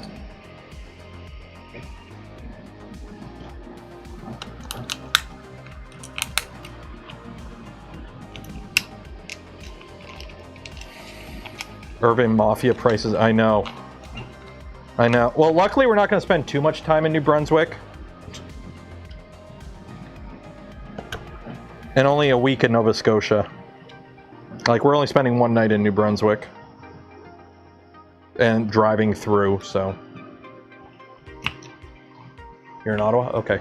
Yeah, the trick with A&W, for those that don't know, Canadian A&W is completely different than American A&W. They are like literally different companies. And Canadian A&W is goated. It's actually really good.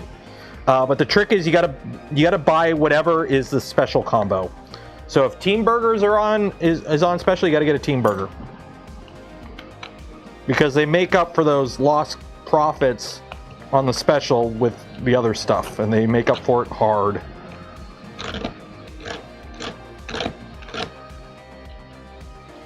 There we go.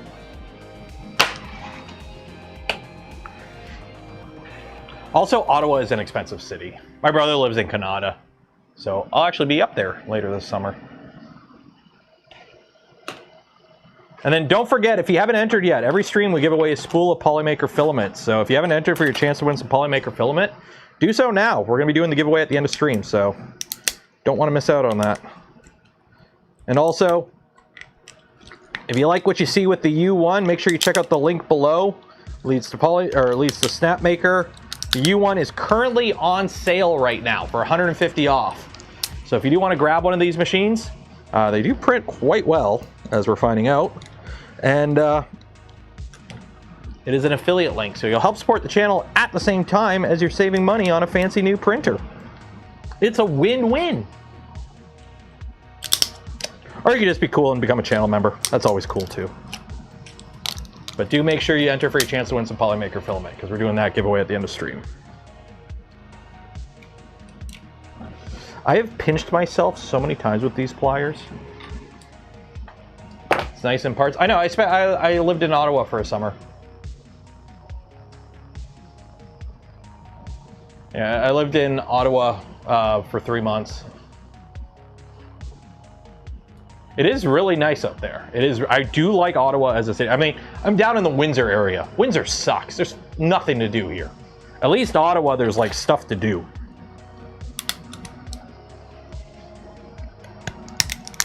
I'd rather live in a city that is a little bit more expensive, but with stuff to do, than, you know, well, it is nice that it's cheaper where I live. There's nothing to do.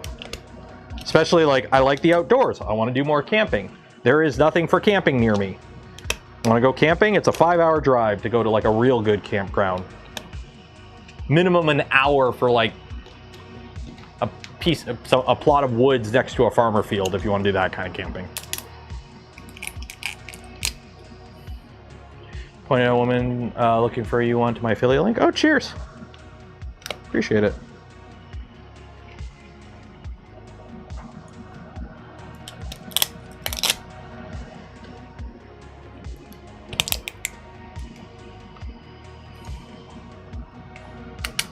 Also, if you haven't checked it out yet, I got the new affiliate link with Polymaker because I redid their affiliate program.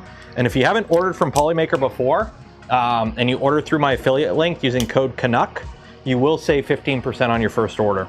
So, if you're looking to stock up on some filament, there you go. And I don't think it works in conjunction with other sales, so if you need filament and there's not a sale on, and you want to save a bit, there you go. Rather boring, but there's... Well, that's the thing. Ottawa itself, like, Ottawa is nice if you're, like... when I was there for the summer, you know, 3 months, that's enough to get enough out of the city itself, but, like, I can understand living there. But Ottawa is next to a bunch of stuff, right? You got Algonquin Park if you want to go camping, there's a bit of a drive. There's a lot of good campgrounds around. Quebec is nearby. There are places to do in the area. I got farmland down here by me. I got nothing. We got Point Pelee, which we go about once a year, and that one-day trip to Point Pelee is enough to do Point Pelee for the year. So it's the same thing every year. And if you want to go camping, you got Wheatley Provincial Park. And if you're at Wheatley Provincial Park, you know what you can do? You go to Point Pelee.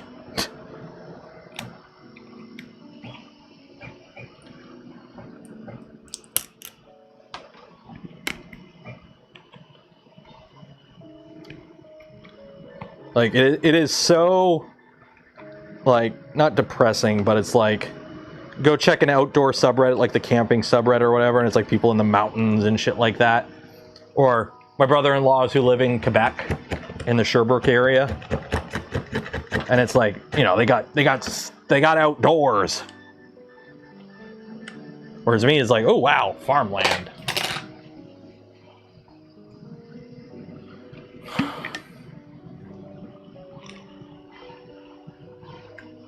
Sadly, Polymaker doesn't ship to New Zealand. Last time I looked at a map, I didn't see no New Zealand. That's a made-up place.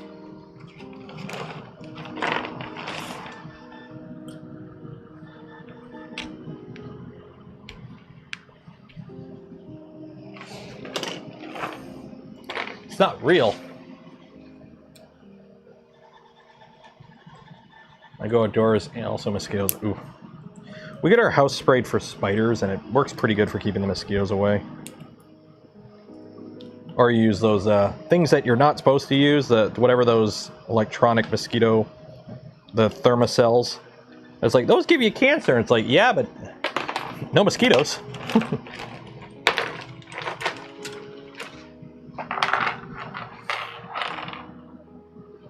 Ooh, I screwed up. Don't ever print support. No, that does come out. Okay, we're good. Whew, okay. Nothing's more annoying when it generates support inside a screw hole, and you gotta try and get it out without damaging the part, and you're like, Okay. Does this support look like something to you? Is this support right there? That one right there? Is it telling me off? Is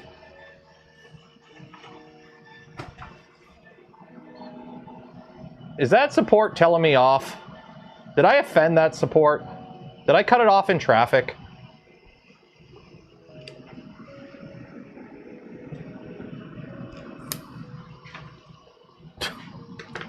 Should change their flag. They tried, didn't they? Didn't they do a whole thing where they were going to change the flag and then they didn't? New Zealand seems like a nice country. I heard it's like kind of an expensive place and a lot of people are moving to Australia. But I mean, like, I saw Lord of the Rings. So, seemed pretty cool.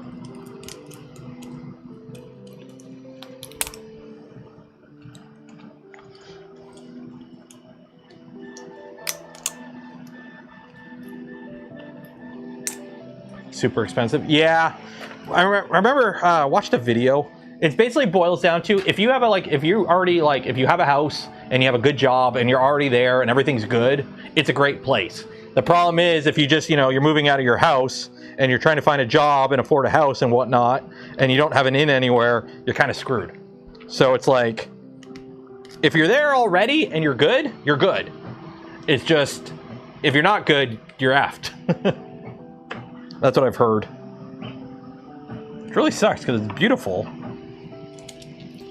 They have earthquakes? Yeah, that too.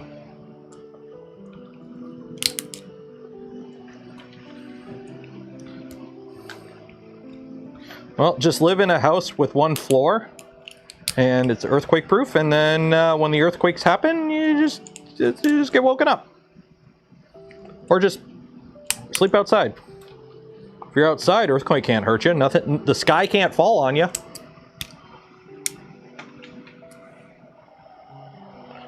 Love to go to New Zealand. I know.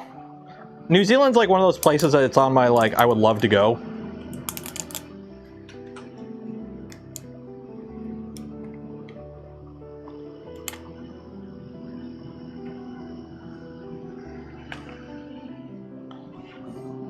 It's like my mom right now, she's in, where is she in Europe? She's on she did like a Mediterranean cruise type thing. It's her first time going to Europe. I'm like, oh, that's cool. It's nice over there. She's like, I travel. She goes on a big vacation every year, but it's always to like the Caribbean.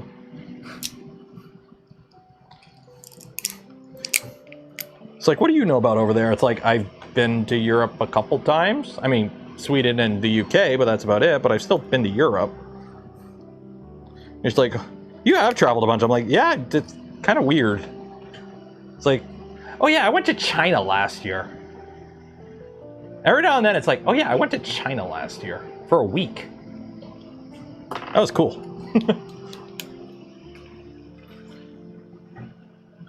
One does not simply... That was probably one of my favorite series that Rooster Teeth did back in the day. A Simple Walk into Mordor. I miss Rooster Teeth. Remember Rooster Teeth? When they would just do dumb videos like that? That was peak content creation on the internet days. Before everything went to shit.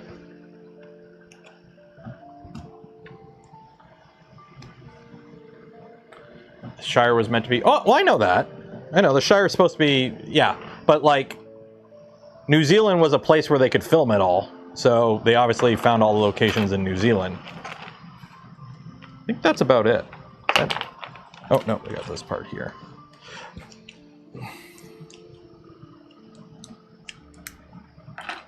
Rooster teeth, yeah.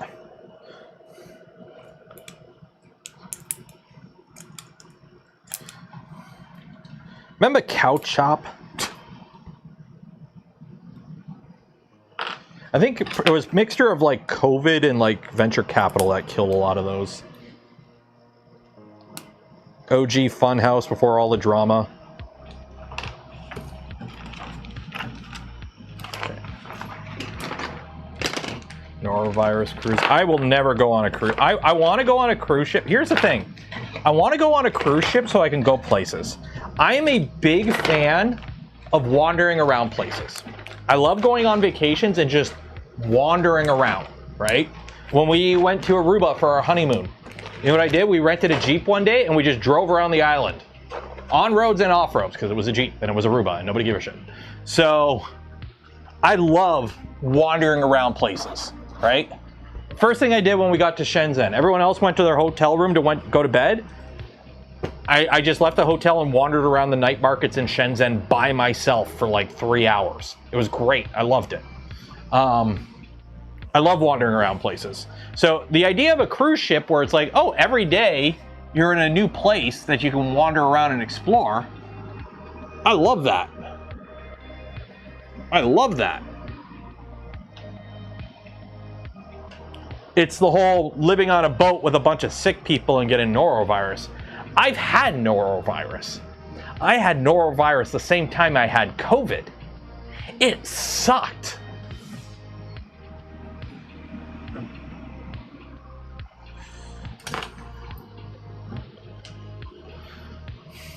What time are we at? 10:10.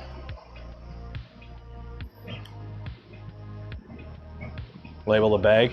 Well, here, I'll show you the manual. Let me pull up the actual manual for this thing. I've got the black lung. Tower, Neuro 3D, 3D models, MOG, README. So, copy.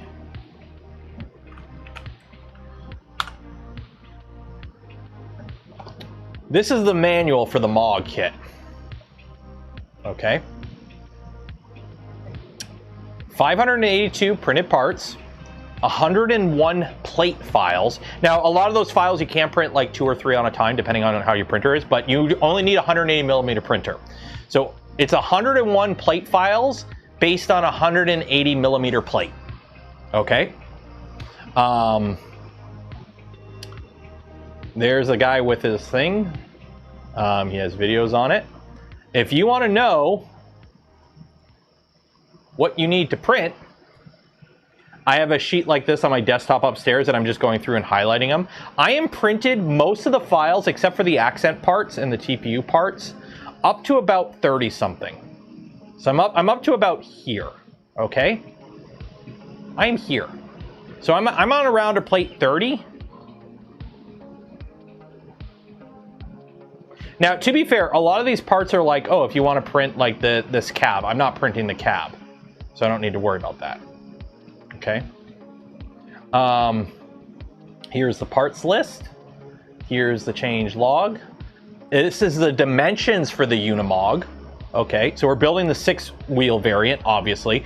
I'm honestly probably going to build it like this. I'm going to build the flatbed version of it, and then the idea is I want to be able to put something on the back, either a printer or like I want to put a printer with a battery and drive it around, or we might do a Mad Max theme thing, put it on the back.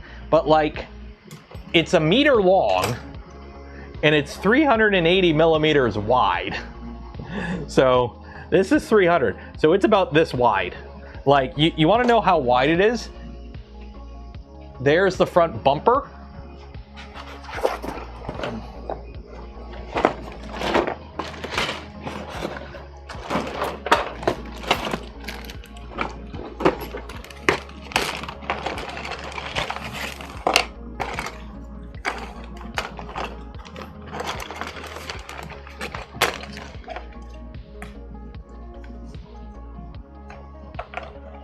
Okay, so look at the image.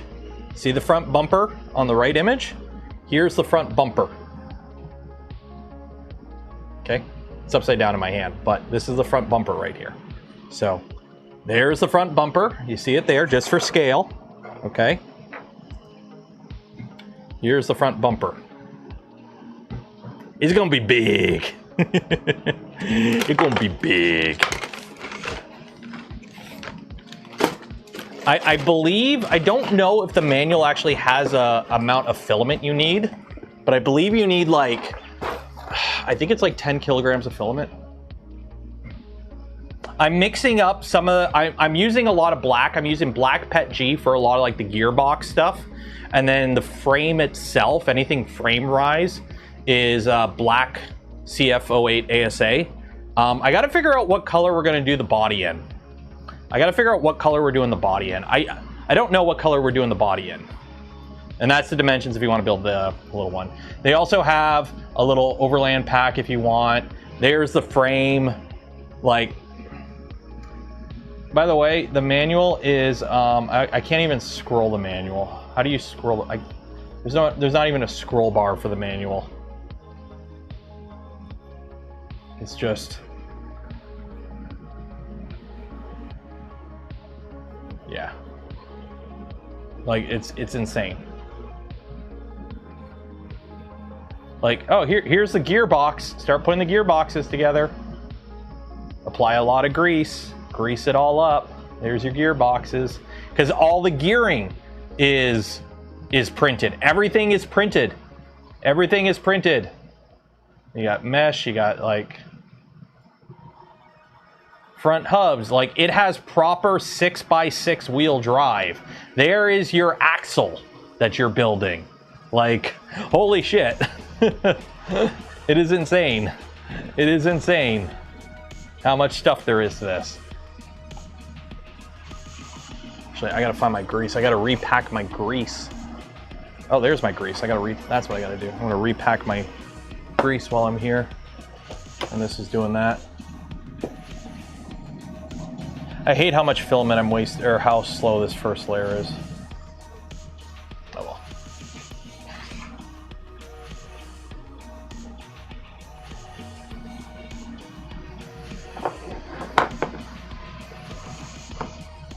I have gloves. I do have gloves, luckily. Looks awesome. Oh, it's gonna be awesome. Like, I don't think I'll have it done in time. The plan is for a 3D Printopia. I'm hoping to have the Trident R2 done by then so I can bring it. I think we're gonna try and have a Voron booth there. If you're part of the Voron community and you plan on going to 3D Printopia, there might be a Voron booth, but it might rely on community bringing stuff, because there's not a lot of people on the actual official Voron team in the area. But if I'm driving there, I do want to bring some stuff. Like, I'll bring the Micron. I'll try and bring the Trident if it's done by then, and a couple other things.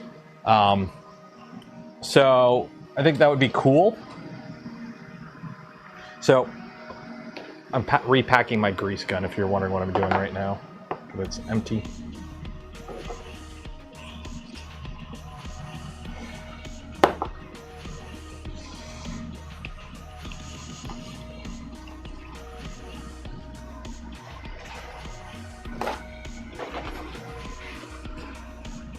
But if I can get that, I doubt I'll have it done. I highly doubt I'll have this thing done by time. This thing is going to take a long. I want to know how long this takes to build. If anyone has built one of these, I want to know how long it takes to build. But I got a feeling it's going to be a long build.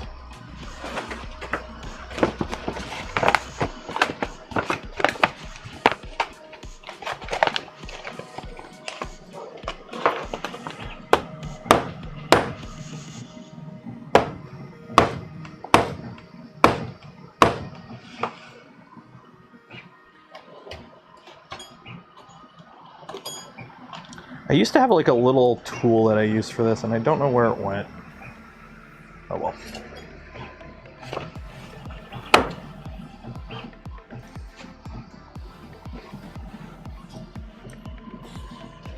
Like, I used to have like a little scooper I used for this, and I don't know where it went.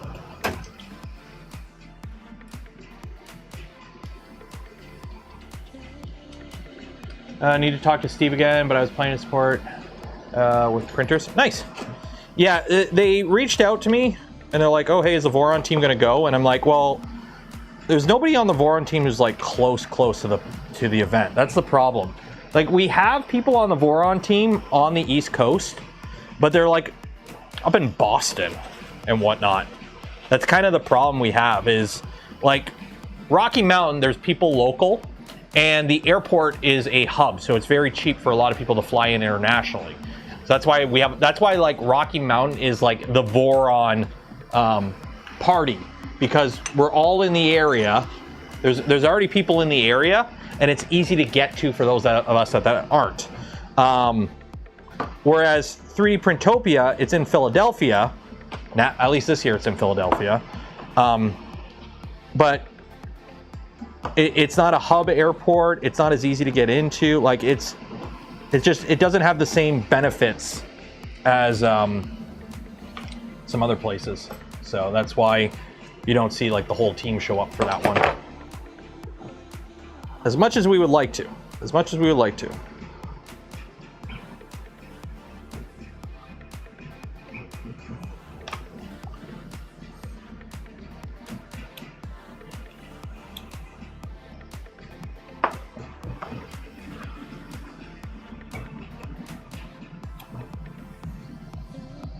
I don't think you guys want to watch me packing grease.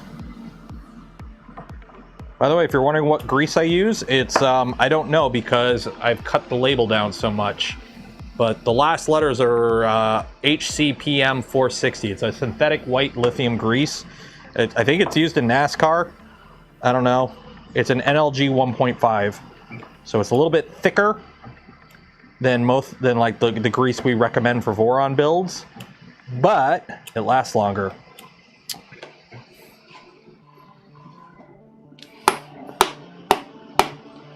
Trying to get all the air bubbles out of this thing. That's what jammed it up last time. Damn air bubbles.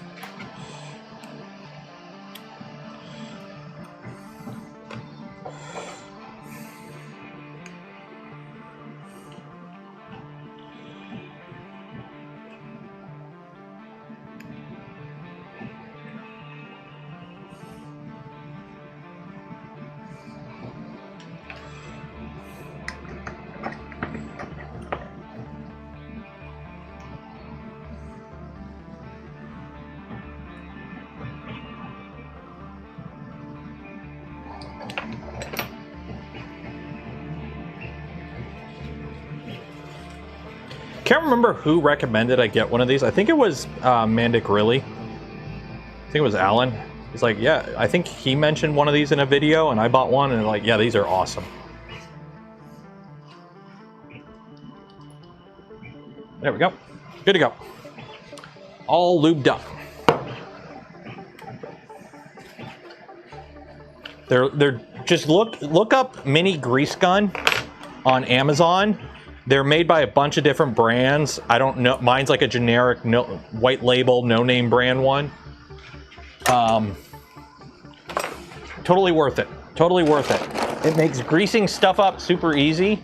I don't remember if the spigot that's in mine is the one that it comes with, or if I used one that I had. It's just like it's an MPT pipe spigot grease like fitting.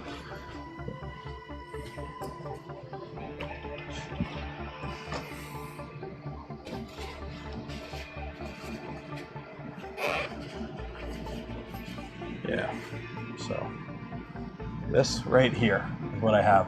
So I just have this little fitting in there, so it fits in like between like your rails or whatever, or if you just need to like just dispense grease, it just, there you go, easy peasy. Super worth it. They're cheap. They are not expensive.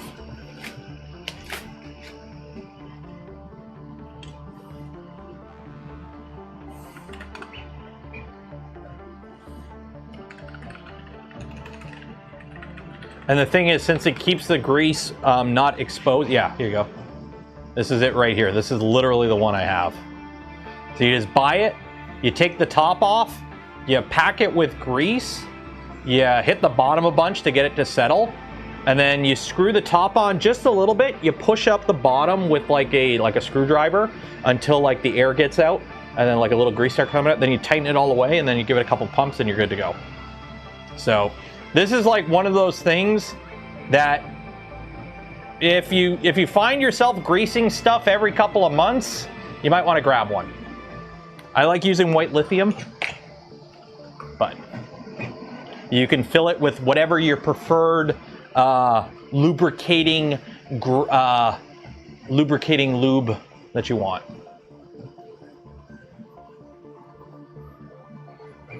Plus, it's once you get it all packed up, it's like, think about it, like, oh, I need to grease something. Okay, I grab it, grease it up. The grease is applied where I want it to be applied. It's not everywhere. I don't have to deal with tubes. I don't have to worry about caps. It's clean. It's clean and it's easy. White phosphorus. We don't need Willie Pete over here. It's only a war crime the first time, right? Although up here in Canada we call it the suggestion list.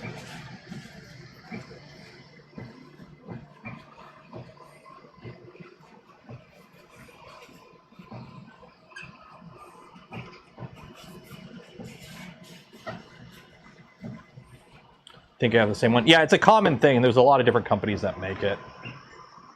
But if you don't have one, grab one. They are super useful to have.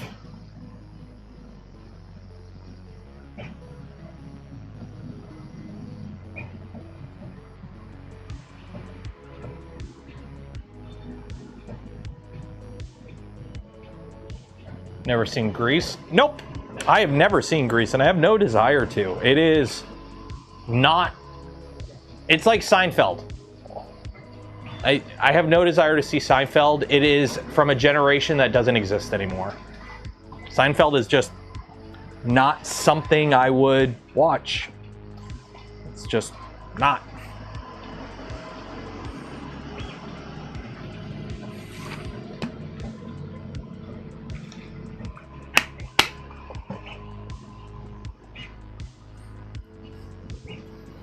My kids are in school. Everything I learned about US schools, I learned from watching Grease. So you learn that a bunch of 30-year-olds can pass as teenagers?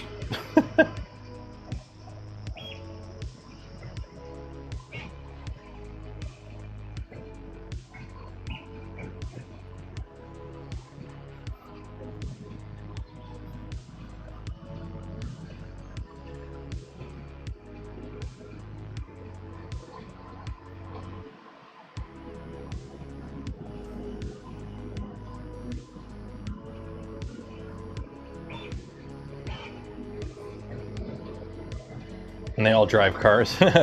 In today's economy? I mean, back in the day it was different. Never as funny as Home Improvement.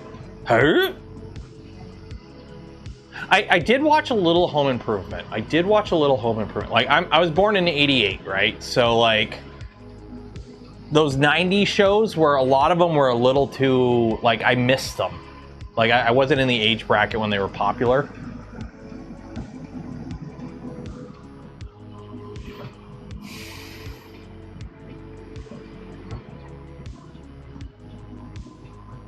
Plus, like, as an adult now, it's like you hear all about the shady shit about Jerry Seinfeld, and you're like, ugh. Ew.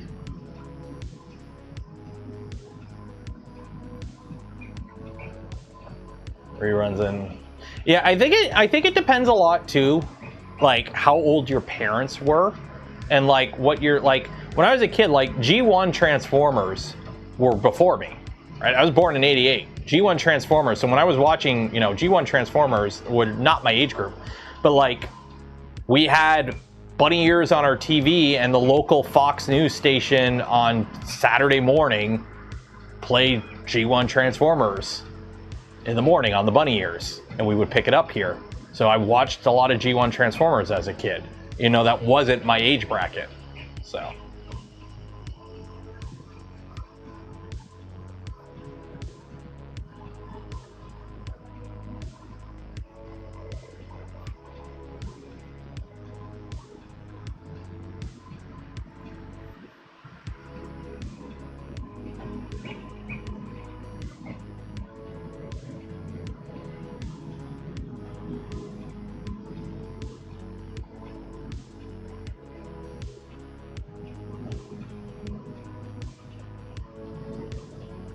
Oh no! There's a kangaroo on the loose in Montreal's South Shore. Oh no. Oh.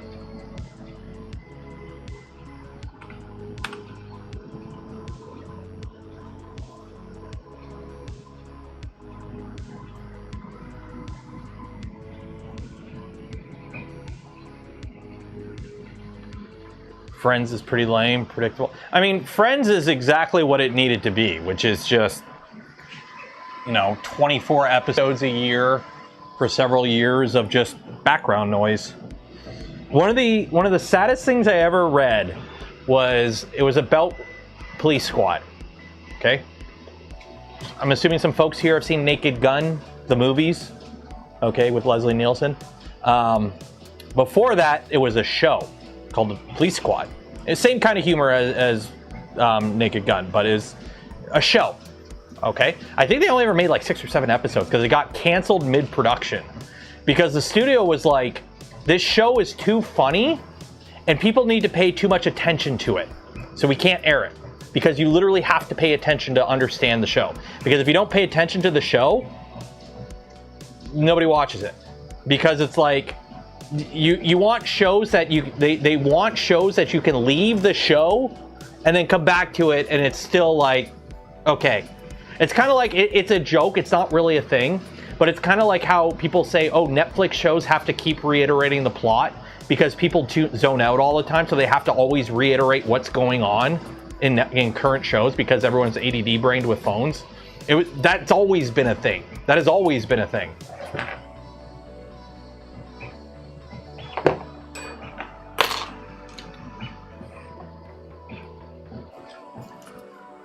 Also, Police Squad, or actually, I think they reused the joke. They reused the joke in Naked Gun from Police Squad. It's like, the best joke ever is, who are you and how did you get in here?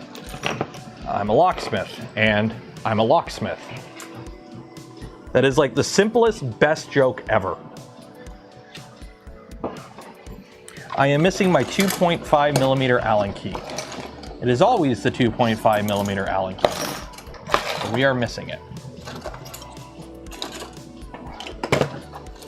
Why do I have Tapcons here? Oh well.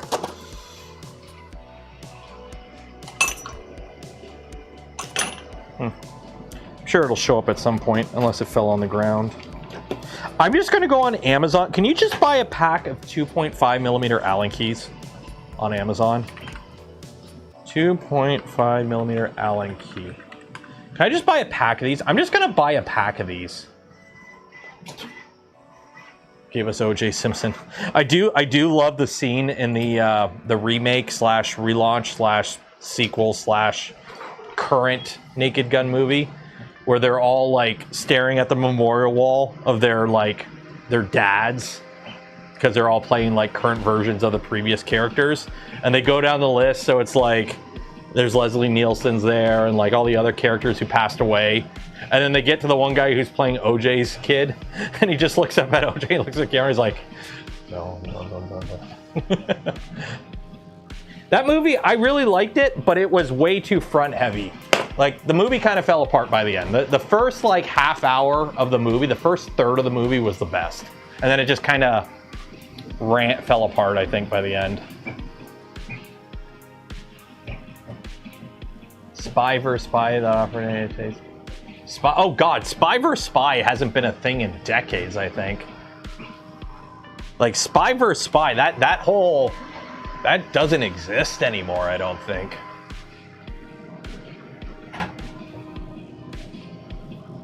I could speak jive. Stewardess. Airplane was so good.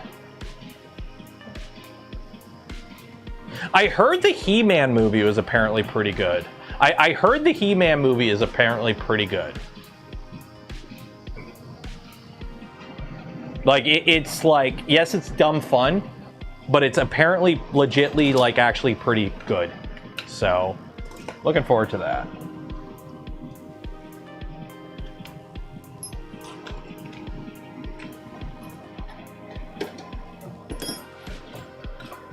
Yeah, I lost that 2.5 millimeter Allen key. I'm gonna have to find another one. Great.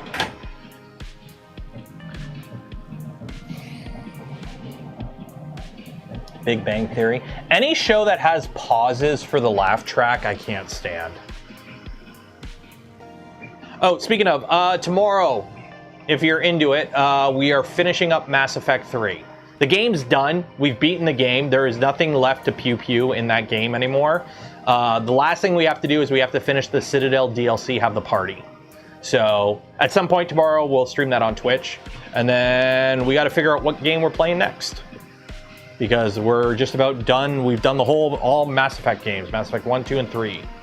So, I know it's not for everyone, but I'm having fun streaming games on Twitch. Although now I have a hankering to do another Baldur's Gate 3 playthrough. It's been oh god, when was the last time I played Baldur's Gate? Steam. I mean, I fired it up earlier today to make sure it was installed. Yeah, last played today. It doesn't tell me, but I'm getting the hankering to put another playthrough on this game. Because, you know, I only have like 750 hours on it.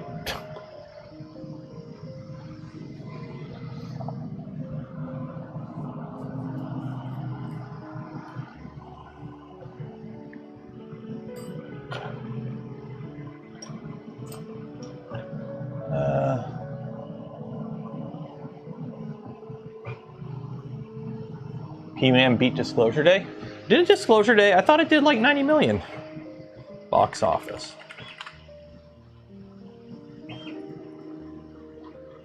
Oh yeah, Disclosure, yeah. Oh no. Master of the Universe is not doing good. It's down here with 2.4 million on Friday. Disclosure Day is 19 million. I do want to see Backrooms. I watched all the Kane Parsons Backroom shorts on YouTube the other day. I watched all the Backroom shorts that he has on his YouTube channel that he's been making. And I really want to watch this movie now. So, thought I had things to build. I do. Problem is, I'm a night owl, and everyone goes to bed in my house before 10. Like, my little guy goes to bed around 8, my wife goes to bed around 10. I'm up till like 1 or 2 in the morning. And the problem is, I can't make noise in my house because my wife wakes up really, like, she's very sensitive to noise. So, like, I can't even go into my basement and stream. If you notice, we used to stream in the basement a lot. We don't anymore. Half the reason is, one, I like having the printers out here for building. It makes more sense. But two, I would keep her up when I streamed on the Saturday nights in the basement. She is very sensitive to noise. So I can't, like, film. I can't do anything once they all go to bed. And I'm a night owl, so YouTubers are making... Here's the thing. Like, I know people are saying, like, oh, YouTubers are making movies. YouTube is just a distribution platform. People that were making independent movies have always made independent movies. Look at Spielberg.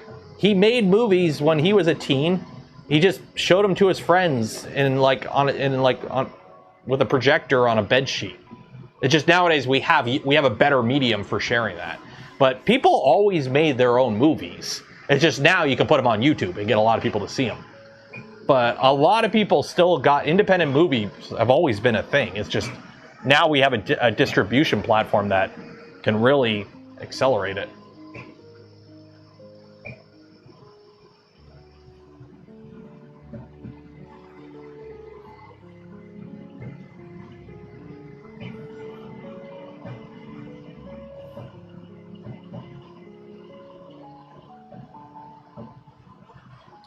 Also, I don't know about you guys, but this one picture that I took of the Deku tree, does anyone else want mashed potatoes?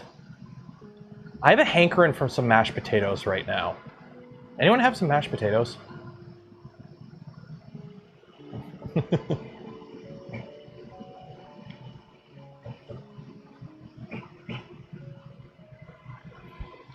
Ukrainian drone flying to a building, take out a hidden Ruski MLRS. Nice. They are really doing a number on logistics in frickin' Crimea. So hopefully they can get that peninsula back.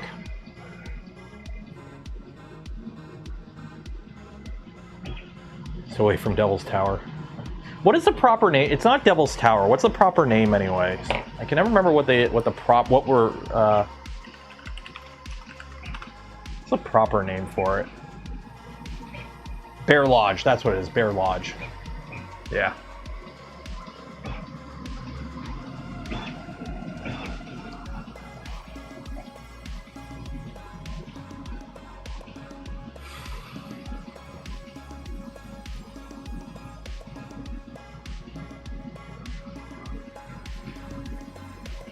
And yes, the mashed potatoes thing was a close encounter joke.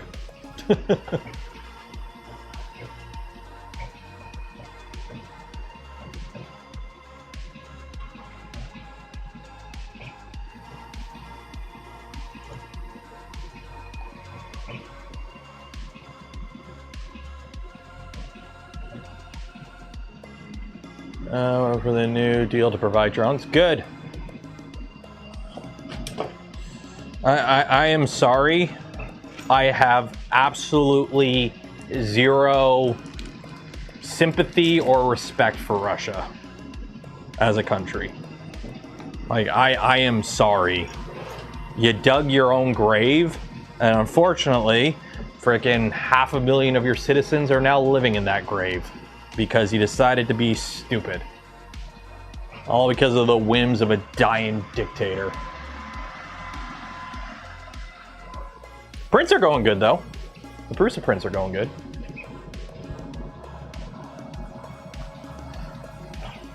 I'm pretty sure I'm on a list because I have donated to the Ukraine cause.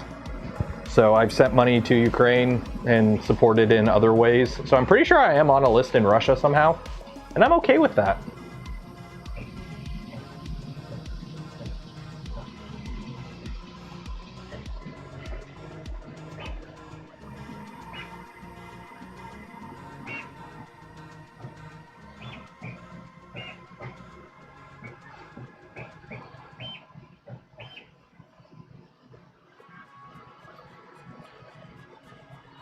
Noise canceling headphones have done wonders for the stream. Well, I am running noise canceling for the stream, so you guys aren't hearing the audio. But like right now, I've got, just so you guys are aware, I've got 4 printers running out here and an air conditioning. So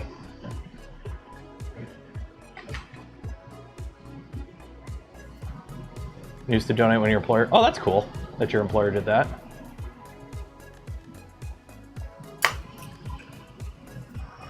Do I have to empty the bucket? No. I got smart. I figured out if I run the air conditioner for like half an hour before the stream, empty the bucket, and then start the air conditioner during the stream, or at the beginning of the stream, it sucks a lot. It gets a lot of the moisture out of the air pretty quick. So like right now in my garage, it's only 30% humidity. So that's actually pretty good. How many SpaceX millionaires are on stream? Well, nobody who bought in yesterday and is now exit liquidity. It's like, I'm sorry, you premiere on the stock market when your company is growing, right? So people who bought in on Amazon when it was new, or bought in on Nvidia back in 2001, it would make sense that, you know, if you bought in, you 500x'd your money. SpaceX is not 500xing. It's already above market cap. It's somehow a $2 trillion company that loses billions a year. The actual space part of SpaceX is a valid company. The space part of SpaceX, the actual engineering SpaceX guys, that is a company that actually has a proper revenue stream and a model and is something worth investing in my opinion. If SpaceX itself had gone public, I would not be hesitant to invest in that because I like it. The problem is they have this tumor called XAI grafted to it, which is not making money and is costing billions a year. And it's not making anything, and it has no profitable future. And somehow they're going to put data centers in space. You know, data centers on the ground right now aren't currently profitable. Putting them in space will be.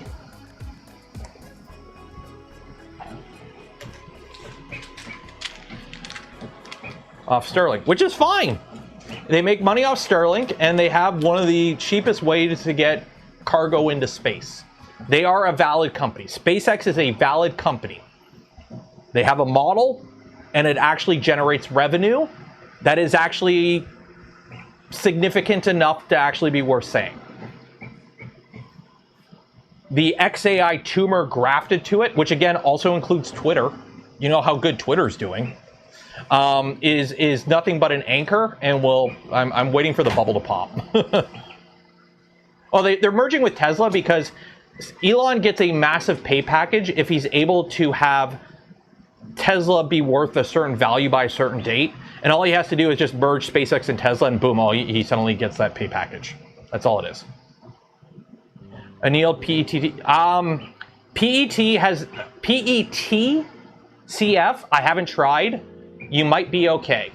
Just, I'd be hesitant to worry about it in a heated environment, a continuously heated environment. So inside a chamber. If you were telling me you were building an open frame boron with PETCF, not PETG, PET, you'd probably be okay. I think the Monolith folks might know more about that than me, though. Because I believe the Monolith folks have tried that. So, XAI includes Grok. Okay, it's kind of inferred, but like Grok doesn't make any money. I mean, they're getting sued in Canada because it generates kiddie porn. I'm sorry, Grok is not worth anything. Here's the thing: AI models ain't worth shit, because the moment you come out with an AI model that you spend all this money on, the Chinese just clone that shit. They train a model based off your model. So 3 months later, there's an open source version of your model that's free, that anyone can use. They just need the hardware. So the companies that are generating these models are realizing the models aren't where the money's at. And anyone could build a data center, because all you have to do is just buy chips from NVIDIA. So NVIDIA is the only one that is actually making money out of all this. Everyone else is pretending to make money. And NVIDIA is only making this much money as long as people keep buying the shovels.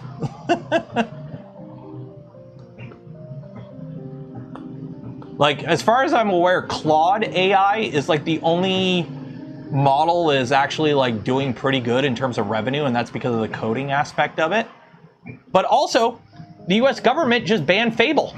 They said it's a security risk. So now, congratulations. If you spend all this money in creating an AI model, the US government could just say, embargo, nobody can use it. So now we can never have a model better than Fable 5. That's good to know. TSMC is doing okay. Oh, TSMC is doing great until Trump abandons Taiwan and the Chinese try to invade and they blow it all up. But yeah.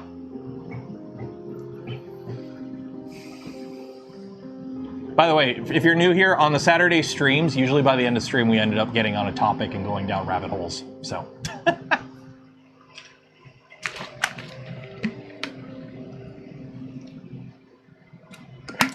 It feels really nice not to have any AI in my life. Other than like basic tools like AI voice isolation in DaVinci Resolve and auto rotoscoping and green screen shit, like tools. I don't use generative AI at all. I don't use ChatGPT. I don't use Claude Code. I don't use any of that shit, and it's great. I still make my thumbnails, my shitty thumbnails. I still make in Canva with shitty clip art. It works. It works. 100%. This entire channel is made with meat.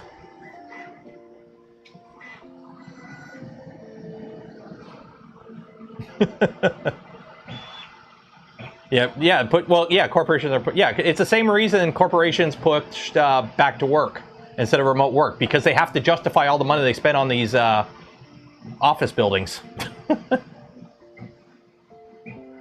Oh yeah, I'm not opposed to the idea of running it locally and just playing around with it, especially for the coding aspects, the tool aspects of AI. I don't have much against. Like, I know AI is really good in medical research for diagnosing cancers and whatnot. It's good at because it's pattern recognition. It's really good at pattern recognition.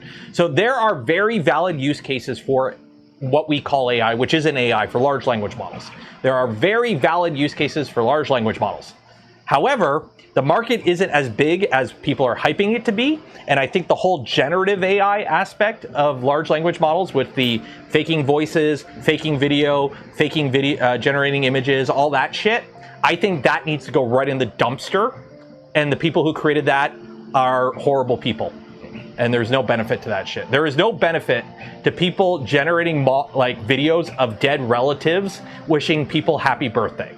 That shit is creepy as hell and does not need to exist. There's a book called Do Not Create the Terror Machine. And here we are creating the Terror Machine. Or whatever the heck the book's called. I can't remember what it's called. Oh yeah, the costs are hidden like crazy. There's a reason Sora and all those other image generating AIs have gone away or are really capped, is because they don't make money. They don't make any money. Yeah, the Three Stooges passing around the same $10, yeah. The Torment Machine, yeah. Yeah, what is it? Generic tech company named after something from Lord of the Rings for whatever reason, because they're all named out of something from Lord of the Rings, has created the Torment Nexus. From the famous novel, Don't Create the Torment Nexus. The world's going to hell. But the stock market's doing good.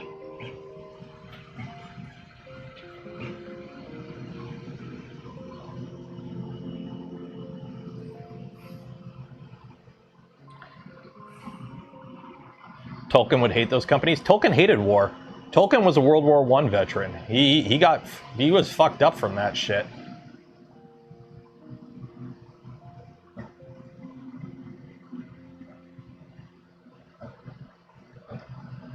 Yeah, Fable. Yeah, the U.S. government. Now, to be fair, it could also be that the U.S. government is pissed at OpenAI because Anthropic, because Anthropic went, we don't want the U.S. government using our shit to kill people, and the U.S. government's like, no, you have to let us use your shit to kill people.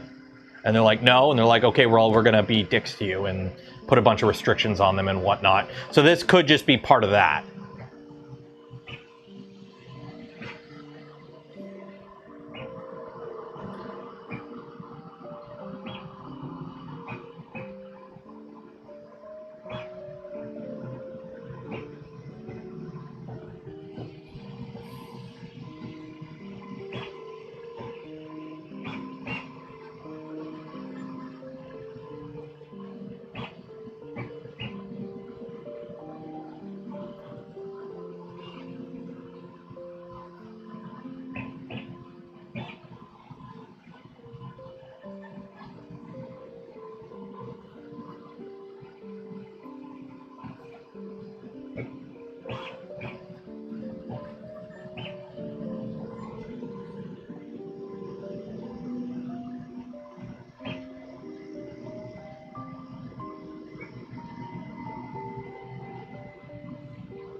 Drove Anthropic. Oh, Anthropic's not out of business. Anthropic's Claude is like the only AI model that's actually making money, from my understanding.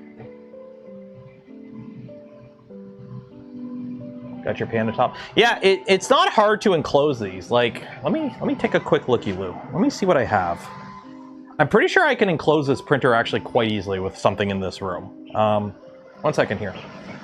Okay. Open you, put you there.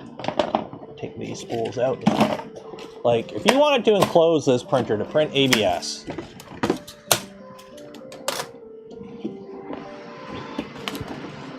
put it in there. There we go.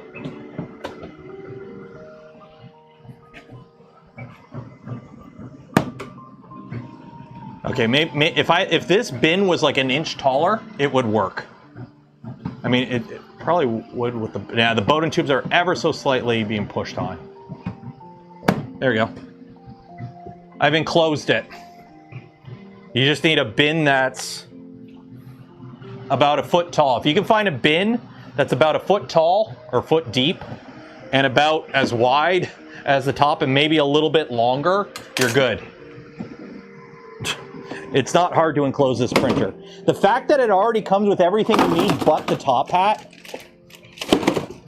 like the fact that it comes with everything but the top hat to enclose is actually pretty good. Like you just need a hat and you're good to go. That's insane.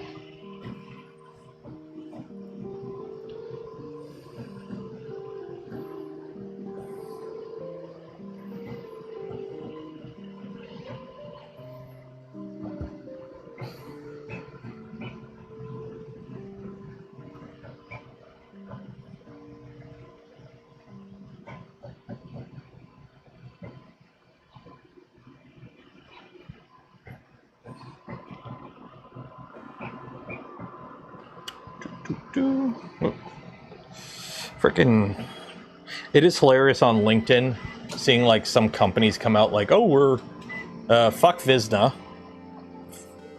I regret ever promoting that company. Remember back in the day, Thangs was promoting a bunch of creators. Thangs, I think, is its own thing now. But Thangs was a division of a company called Visna, which was a company that was working on like cataloging models so that like if you were like a company that had like, you know, you designed stuff and you had like all these CAD files, you were able to like search based on geometry. And it turns out they're one of the companies that's trying to push for this like gun registration bullshit in 3D printing. And it's like, fuck, I regret ever promoting that company now. Thangs still exists? Thangs still exists. Thangs has spun off though. Thangs, I think, is on its own now. But the parent company originally was a company called Fizna, or Fizna, F-H-Y-S-N-A. And their like CEO just put out a thing and we're at the forefront of identifying and keeping people safe. And everyone in the comments is like, no, F off. Don't tell me how to use my machine. If it is legal to do something, it is legal to do something. I live in Canada. It is illegal to manufacture for firearms for personal use here in Canada. Okay? That is already illegal. You don't need to make it so that printing a firearm is illegal because that is already illegal. The machine doesn't need to know to not do it because the act of it is already illegal. Okay? That's like, okay, stunt driving 50 kilometers over the speed limit is illegal. You go to jail. Okay, cool. So to enforce that law, we're going to ban cars. It doesn't work that way. It doesn't work that way.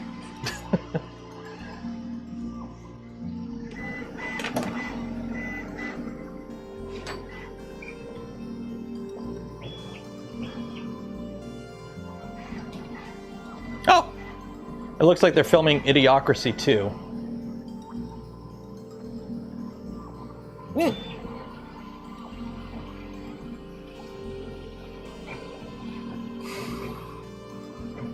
They'll ban pipes. The internet's a series of tubes. What? Yeah. Why can cars go over the like I'm in, you know, here in Canada, the highest speed limit on a public road in Canada is 110 kilometers an hour. Why do cars go over 110? Why sell cars that could go over 110? The fastest you can legally drive in Canada on a road is 110. Why don't we limit all cars to 110? Why don't we ban drunk driving or ban alcohol? Drunk driving is like the leading cause of like preventable death in like most countries, most Western countries. Drunk driving kills more people than firearms. Let's ban alcohol if we want to save lives. Oh wait, it's not about that. It's not about that.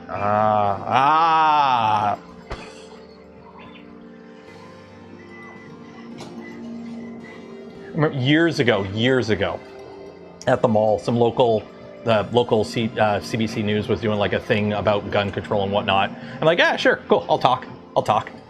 And they're like, oh, you know, there was a person there going on, oh, this is about saving lives and whatnot. And I just come up, I'm like, so why don't we ban alcohol?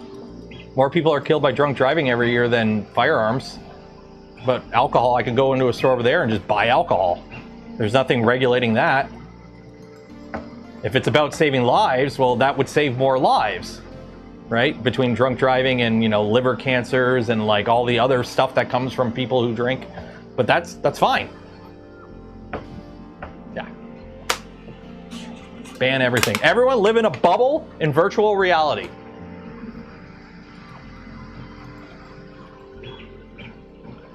Alcohol consumption doubled during COVID lockdowns here in Canada. I think even in the States too. But here in Canada, they shut down every store. Like you couldn't go into stores.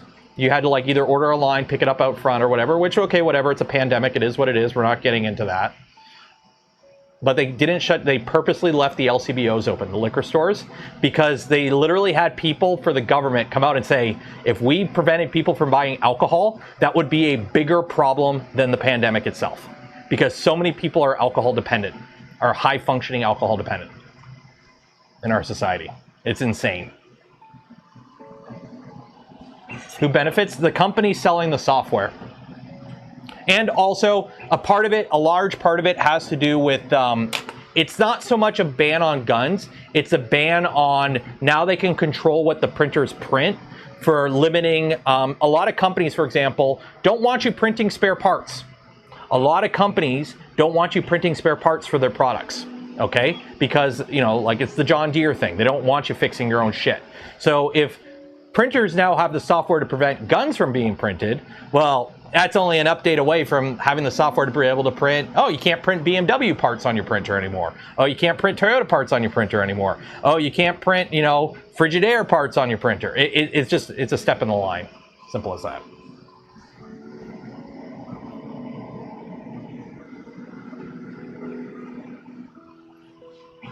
Also, you know,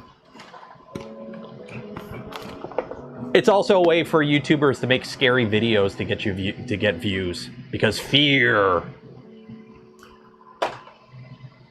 It's like anytime there's any crisis, all the YouTubers like, oh, Lego, some company stole some guy's Legos. We're gonna melt this shit into the ground. Bloomberg, yeah. Yeah, Louis Rossman's had a couple good videos on it. Joel's done a couple good videos on it too.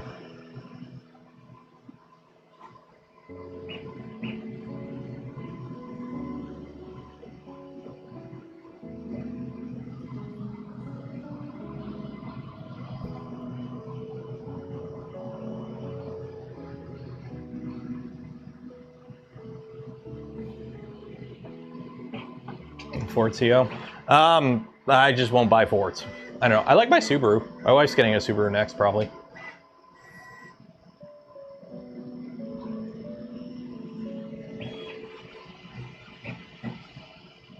How much money does... I have no idea. I mean, here's the thing. That's even America. The fact that it's America coming out with these laws, like... It's like, you know, that episode of The Simpsons where Marge is like, Bart, no! And Bart's like, I'm right here. And she's like, sorry, force of habit. Lisa, no! I feel like that when it comes to this, it's like, UK, no! What do you mean UK? Oh, America, no!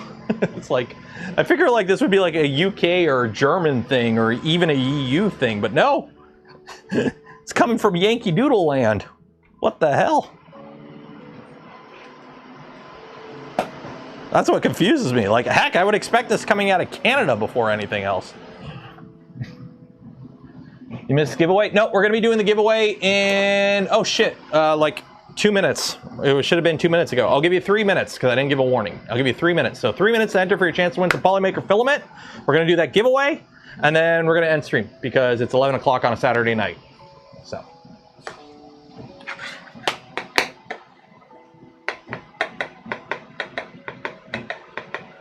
What is a spool man server? What is a spool man server? Spool. What is spool man? Keep track of your inventory of 3D. Oh. I just keep stuff on the wall and I go, I got purple. That's how I keep track of my filaments. I love my Crosstrek.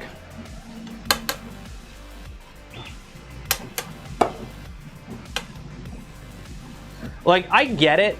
A lot of modern cars are heavily electronic. So I kind of get that it's like, it's kind of easy to F it up. But I mean, like, an oil change is an oil change. A tire rotation is a tire rotation. There is stuff that will always be mechanical in your car. Like, I get EVs. I get EVs because of the batteries, the high voltage lines.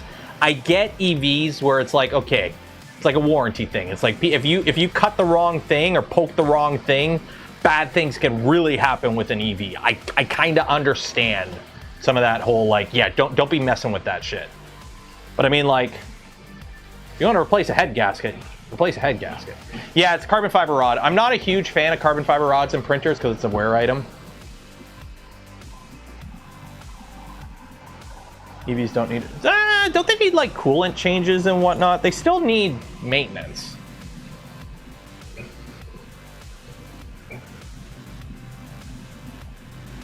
Just saw one of these. I'm liking it so far. I'm comparing this to the Creator 5 because I have both right now. I think this machine, like, it's hard to say. Like, I have less than a week on the Creator 5 and this is like day 2 of playing with the U1. If you were to tell me your background and what you need the printer for, I could probably point you to either this or the Creator 5 if you wanted to know the difference. Honestly, this machine I think makes more sense for like, oh, I just want to get one printer. I think the Creator 5 kind of fits more farm use. If like you're not going to do anything with the printer, you're going to take it out of the box, put it on a shelf, and mass produce flexi whatevers, I think the Creator 5 has a little bit of an edge. Just the way it is built, the way it comes out of the box, the way the filament is on it and the loading thing and everything. But tomato to potato, they both have pros and cons. I think overall the U1 is a better machine for the majority of people, but I still think the Creator 5 is definitely a worthy machine. Like, again,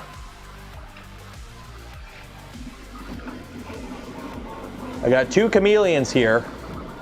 Okay. Okay. One of these was printed on a U1, one of them was printed on a Creator 5, and honestly, except for the fact that I labeled them on the bottom, I wouldn't be able to tell the difference. The U1 has slightly better part cooling, I think. That's about it. And it's not like the other one has bad part cooling. It's just the U1 has slightly better part cooling. Because like, in terms of like layer stacking, actually I think the Creator 5 might be a little bit more consistent with the extrusion. Yeah, the Creator 5 looks a little bit more consistent with the extrusion, but the U1's a little bit better with the part cooling. The thing is, if you were to show this to either of these prints to somebody from 5 years ago, it would blow their flipping mind that this was a 10-hour print off one machine. Like, yeah. You couldn't go wrong with either, but for some use cases, one is better than the other, I think. So, yeah, they're potato, tomato. Yeah, the Creator 5 Pro, yeah. There's delays in that machine, so I don't know. I'm only comparing to the U1 or the C5. I don't have the Pro, so.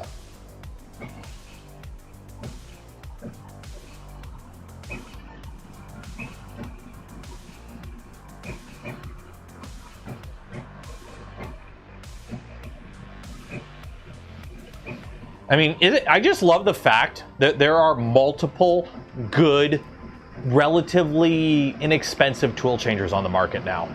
Like if you're coming out with a printer today and age, and it's a machine around $1,000, and it relies on like unless it does something really good, and then it also has an MMS type system on it. If it's like it's a normal Core XY with an MMS system for $1,000. And it's like 256 cubed. Why are you selling that thing? Why? There's a tool changer that exists. Go buy a tool changer. Okay, let's do this giveaway. Like, I remember when I built my enraged rabbit carrot feeder and how much of a pain in the butt it was getting that thing kind of working. And now it's like, yeah, you buy it, you take it out of the box, you spend 20 minutes hooking it up, and you hit print. And now you have a multicolor machine. The future is awesome. Creator 5 open source? Not really. Creator 5 is pretty locked down. So. But for some people, here's the thing. I've kind of learned over the years that while I love me open source, right? I love me open source, I love me firmware, love my printer. A lot of people don't give a shit. The majority of people who 3D print don't give a shit. Okay? They don't. How many people are, Bamboos are selling hand over fist, and they're one of the biggest violators of AGPL licensing. And nobody really cares. So, if a printer's not open source, you call it out. But if people want to buy it, people are going to buy it. Nope. Outside of our little bubble, nobody even knows what open source even means. So trying to tell somebody they shouldn't buy this machine because it violates an open source license, while they're staring, looking at it at Micro Center and it's on sale and the kid is going, Daddy, I want that machine. Yeah, that shit ain't flying. They're gonna buy the machine. So you know what? At least I can get an opinion on the machine, on how the machine is. So if somebody comes up to me and asks like, hey, how is this machine? I can go, like, personally, for these reasons, I don't approve of it. But if you were to buy it, because you're probably gonna buy it, it's not a bad machine, right? That's kind of becoming my stance right now when it comes to these kind of things, because as annoying as it is for somebody who loves open source, it's like if somebody comes up to me and goes, hey, I have $300 and I have no idea about how any of this 3D printing stuff works. My kid just wants me to get something that can print him some toys. What do you recommend? It's probably going to be an A1. My recommendation is probably going to be an A1, as much as I don't like bamboo. If somebody were to come up to me and be like, hey, I need a machine to print stuff for my kid that's around $300, and they have no tech background, I'd rather point them into a machine that won't disappoint them to point them into a project that will frustrate them, if that makes sense. Because, like, I don't want to give somebody like, well, personally, I would go with this machine. But understand, you have to learn Clipper. And this machine requires these tuning things. And, oh, you may have to do these mods or whatever. And their eyes are already glazing over. And they're going to go buy the bamboo anyways. So, okay. How this works is if you win, you get a spool of filament from Polymaker. But if I pick your ball and your ball wins, you're going to get a free hat. So, this person right here. Grogan!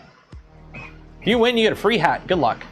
Exclamation mark zoom zoom makes your ball go faster. Exclamation mark gullible makes everyone else go slower. Like the smash button, ring the bell, and be subscribed to the channel. It'll grease your ball up. Make it go even faster. Centauri Carbon seems to be original. Yeah, I've heard a lot of good things about the Centauri Carbon. The problem is a lot of people just go to Micro Center and buy what's there. And I think the Snapmaker is there, but from my understanding, like the majority of the machines they have at like Micro Center in the States are bamboos. Like, is a Centauri Carbon available at a Micro Center? Damn, John! John with the snipe at the beginning. See, now we get to watch this and wait for John to screw up. It's all on John. It's all on John. Oh, Gergman just died. Well, oh well. Bye, Gergman. I can't remember who I picked. Oh, Centauri Carbon is there too? Okay. Maybe I gotta start recommending that more. John, you're in the lead! Unless somebody skipped in front of you. Oh, no. Some people skipped in front of you, I think. Yeah, you're no longer in the lead, John. Some people skipped in front of you. All those people over there skipped in front of you. But it's still showing you as in the lead, so there we go. I'm gonna go over here because Intel Was is in the lead.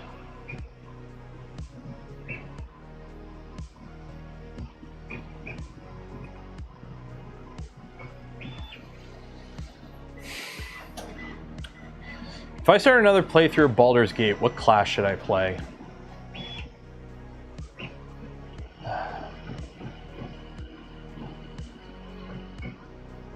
IntelliWasp. That sounds like some sort of like late 90s computer peripheral. See, IntelliWasp. Not as cool as Waspinator, though. I mean, IntelliWasp, you could be winning right now, but you decided to get stuck on this rock. So now you got no momentum. Oh, this is going to be interesting. Who's going to win? Is it going to Verbal Shadow? Verbal Shadow with the win. Is a Verbal Shadow like the opposite of an Echo? How do you have a Verbal Shadow? That's like an echo that's a silent echo? How do you have a silent echo? What's up with the rocks? They're just to punish people that are in front, apparently. Because you hit the rock and you lose all your momentum. Bard is... I've done a Bard. I've beaten the game playing a Bard, a Sorcerer, a Paladin. I've done all like the cheese builds, like a Warlock. I've done all that. So Verbal Shadow is our winner. You know what? I got half of mine just to play a fighter. Just Ugga Dugga guy.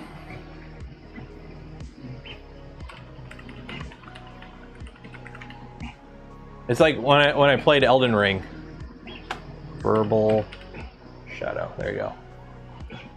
Where I've been Elden Ring twice. The first one I did it, I used like the Moonlight Glaive or whatever the cheesy sword, not the Rivers of Blood one, the one that the Moonlight one I think it's called. Not the Moonlight Greatsword, the other one, the Katana one that shoots like the beam or whatever. I did one of those builds, and then the second time I beat Elden Ring, I did the Berserk build with just the big, I Ugga, therefore I Dugga. Pure strength build. That was fun. That one was fun. Was it? Oh, the Moonveil Katana. Yeah, the Moonlight Greatsword is Ronnie's sword. That's right. Netrunner. I've been Cyberpunk. The first time I beat Cyberpunk was as a Netrunner, and that was fun. That was actually fun. Although by the end of the game, it got boring because all I did was just sit in a corner and just hack everything through cameras and make everyone's head explode. So it got kind of boring by the end of the game, unfortunately. And then the second time I beat Cyberpunk, I just played I shoot guns a lot, and it was really fun. I played a heavy machine gun guy. I just walk in a room, hold left mouse button down until nothing in room is shooting back at me.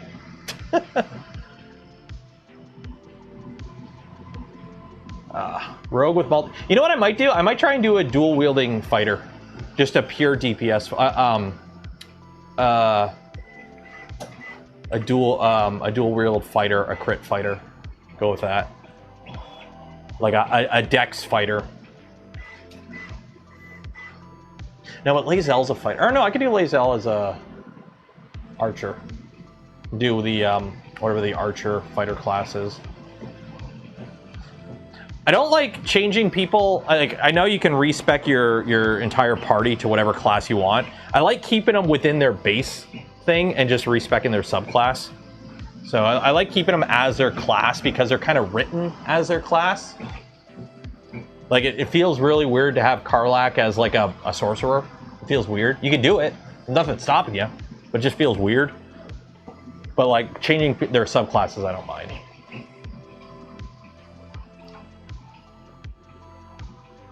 Sandisfin. Oh yeah. Okay, so the winner got their email. So that is about that. Obviously, this is going to take like 2 days to print, apparently. I will post pictures of it when it's done, I guess.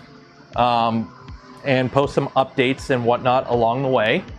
But this might take a while, because it's apparently a 2-day print. Although it should look pretty good when it's done. It should look pretty good when it's done. So here's hoping. That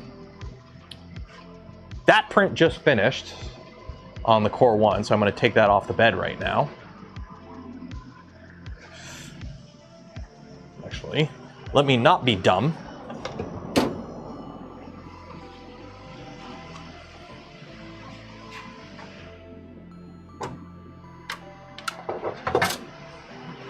Put that on the air conditioner to cool down. Actually, I'm just going to put it in the freezer. The joy of having a beer fridge in the garage is I have a freezer in the garage, which means I can throw print beds right into a freezer to let the parts cool off really quick. And then, how are the other two? The other two are doing good. So those will go all night. I'll wake up to a fresh batch of Voron Trident parts. And then we're building a Trident. The build obviously probably won't start until maybe Friday. Maybe we'll start the Trident build Friday. I should have all the parts printed in a couple days. Like I got 2 printers going nonstop. So I should have most of the Trident parts done by at least well before Friday. And then I'll go back to printing Unimog parts. So we might be starting a Trident build soon. It's been a while since we've done a stock Voron build. We did the Micron Plus, but that's a printers for Ant. We did the Gloop V2 last year. Well, that was last year. So yeah, we haven't done a stock Voron build in a while. So, and this will be a new Voron. We haven't built a new Voron in a while. Because Trident R2 is a lot bigger than the V2 revisions. Like, Trident R2 is a whole new thing. The V2 revisions have been, like, incremental things. Is Cyberpunk long like Skyrim? I have... It depends how you want to play it. But I've got, like, almost 300 hours in Cyberpunk. And that's 2 full playthroughs. And a couple playthroughs that I didn't get all the way through. So, still no Phoenix build. I still haven't built the Legacy either, to be fair. I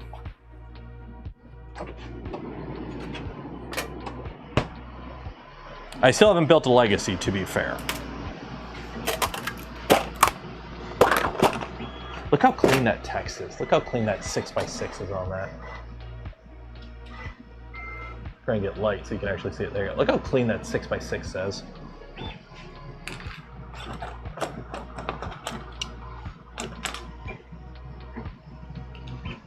Okay, in the bin.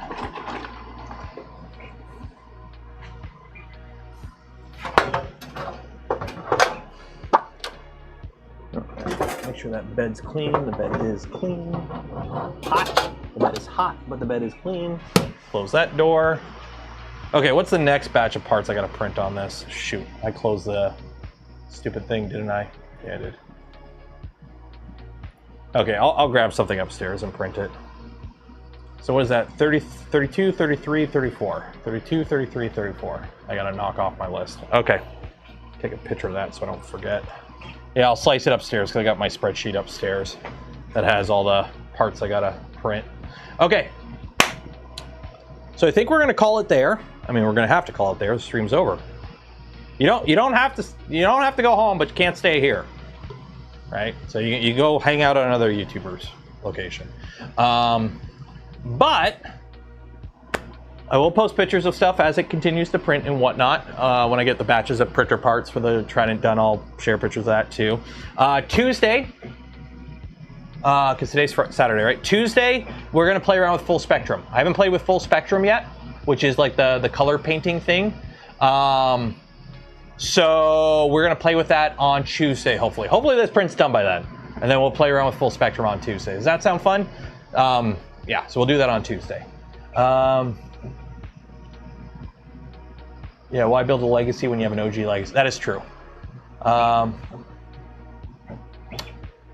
think that's about it. So we're gonna call it there. Again, shout out to Snapmaker. They provided the U1. Although today's stream wasn't like a featured stream for the U1, they did provide it to me and it was centered on the stream today. So they did provide the printer for your charge, so I'm not paying for anything. Just they gave me the printer to make content with, so that disclosure there. If you do wish to purchase one of these for yourself, I do have an affiliate link below. It is currently on sale for $150 off. So if you want to save some money, get a cool printer, and help support the channel at the same time, check the link below. While you're down there, don't forget to like the smash button, ring the bell, subscribe if you're not subscribed. Check out the other links.